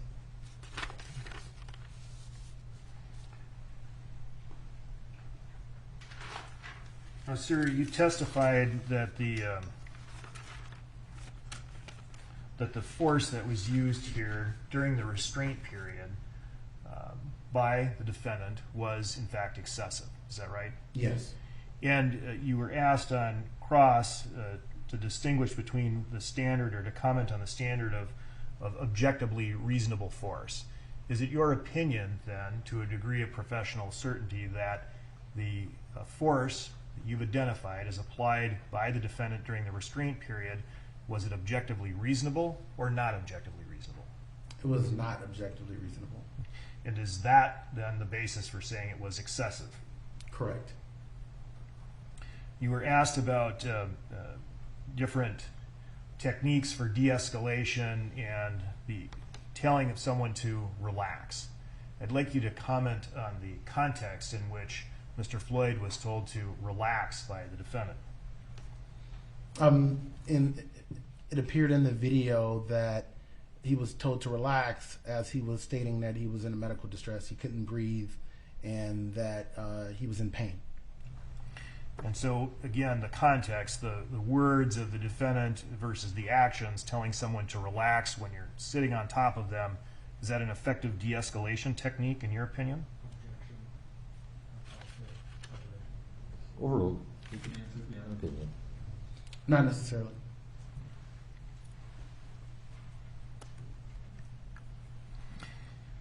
As to an officer, a reasonable officer, reassessing and reevaluating the situation, they also have to take in information related to a subject's potential medical condition. Is that right? Yes. Would you agree with the statement, in your custody, in your care? Yes. I What do does agree. that mean? That means once you take someone into custody, then you're responsible for their care. And can you, as an officer, simply opt not to believe them? No, You have to consider the context, correct? correct. And We're obligated to in most cases. I'm sorry, I cut you off. Could you please repeat that? I'm sorry, Your Honor. You're obligated to. It's part of your duty. And in the context that you saw here, in which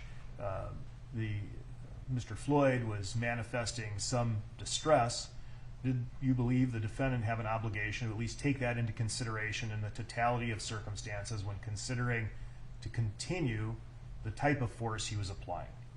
Absolutely. As the time went on, clearly in the video you could see that Mr. Floyd's his health was deteriorating. His breath was getting lower, his tone of voice was getting lower, his movements were starting to cease. So at that point, as a officer on scene, you have a responsibility to realize that, okay, something is not right, something has changed drastically from what was occurring earlier, so therefore you have a responsibility to take some type of action. Sir, you were shown some training materials that included photographs of officers in positions in which they would have their legs on the subject's back and the base of the neck. Is that right? Yes. And in the photograph you were shown, that subject was not yet handcuffed, was he? No, he was not. And the purpose of situating oneself on a subject is to gain control in order to handcuff the individual. Yes. And what is the officer supposed to do after they handcuff the individual? Immediately sit the person up or put him on the side recovery position.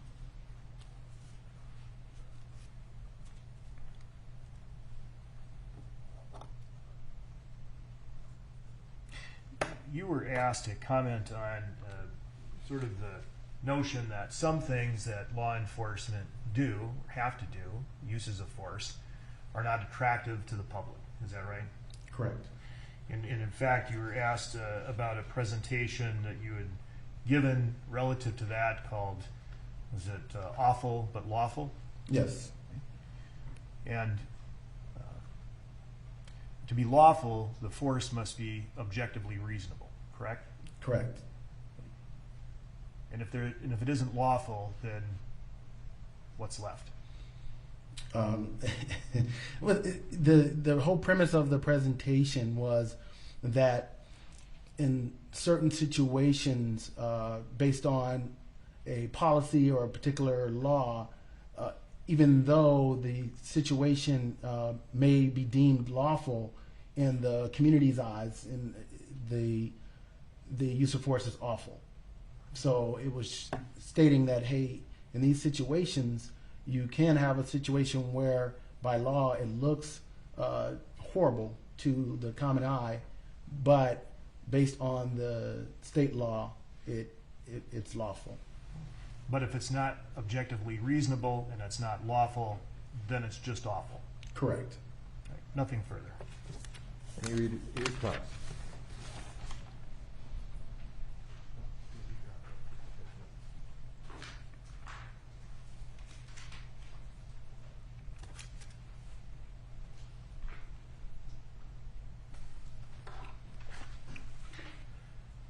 You were not personally there that day, correct?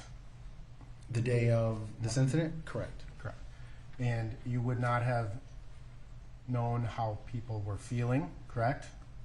Correct. You would not know how they felt in terms of their perception, correct?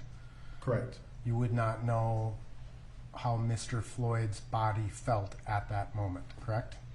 Only what he was verbalizing. I'm talking about in terms of the stiffness or tension of his body. Correct. And again, in terms of your use of force reviews in the past, you said you're a peer reviewer. How many reviewers look at an incident in the terms of a use of force? From start to finish? Numerous. So in Los Angeles Police Department, it starts with the sergeant who's doing the investigation. Then from there, it will go to the watch commander, who happens to be typically a lieutenant or another sergeant, and the training coordinator.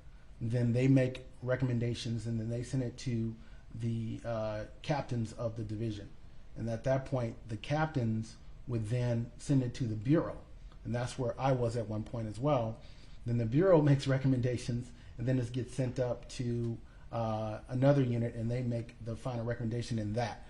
In regards to more serious ones where I was a peer member, it goes from the investigators to the Use of Force Review Board, which is a 5-member board, 4 command staff and a peer.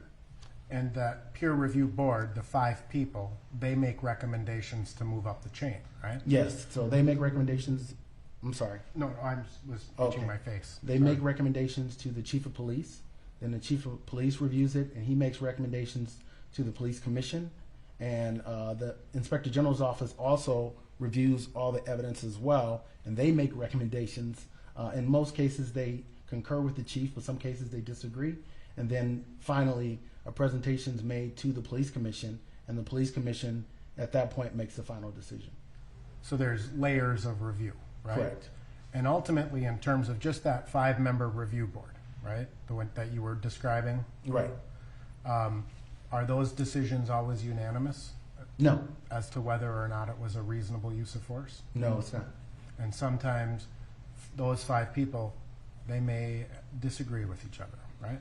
Yes, we have a something what we call a minority report. I've actually written a couple of those myself. But yes, if one person or a number of people on that board will disagree, then that the ones that disagree, the minority have to do a report, basically telling what their case is or why they disagree. Right.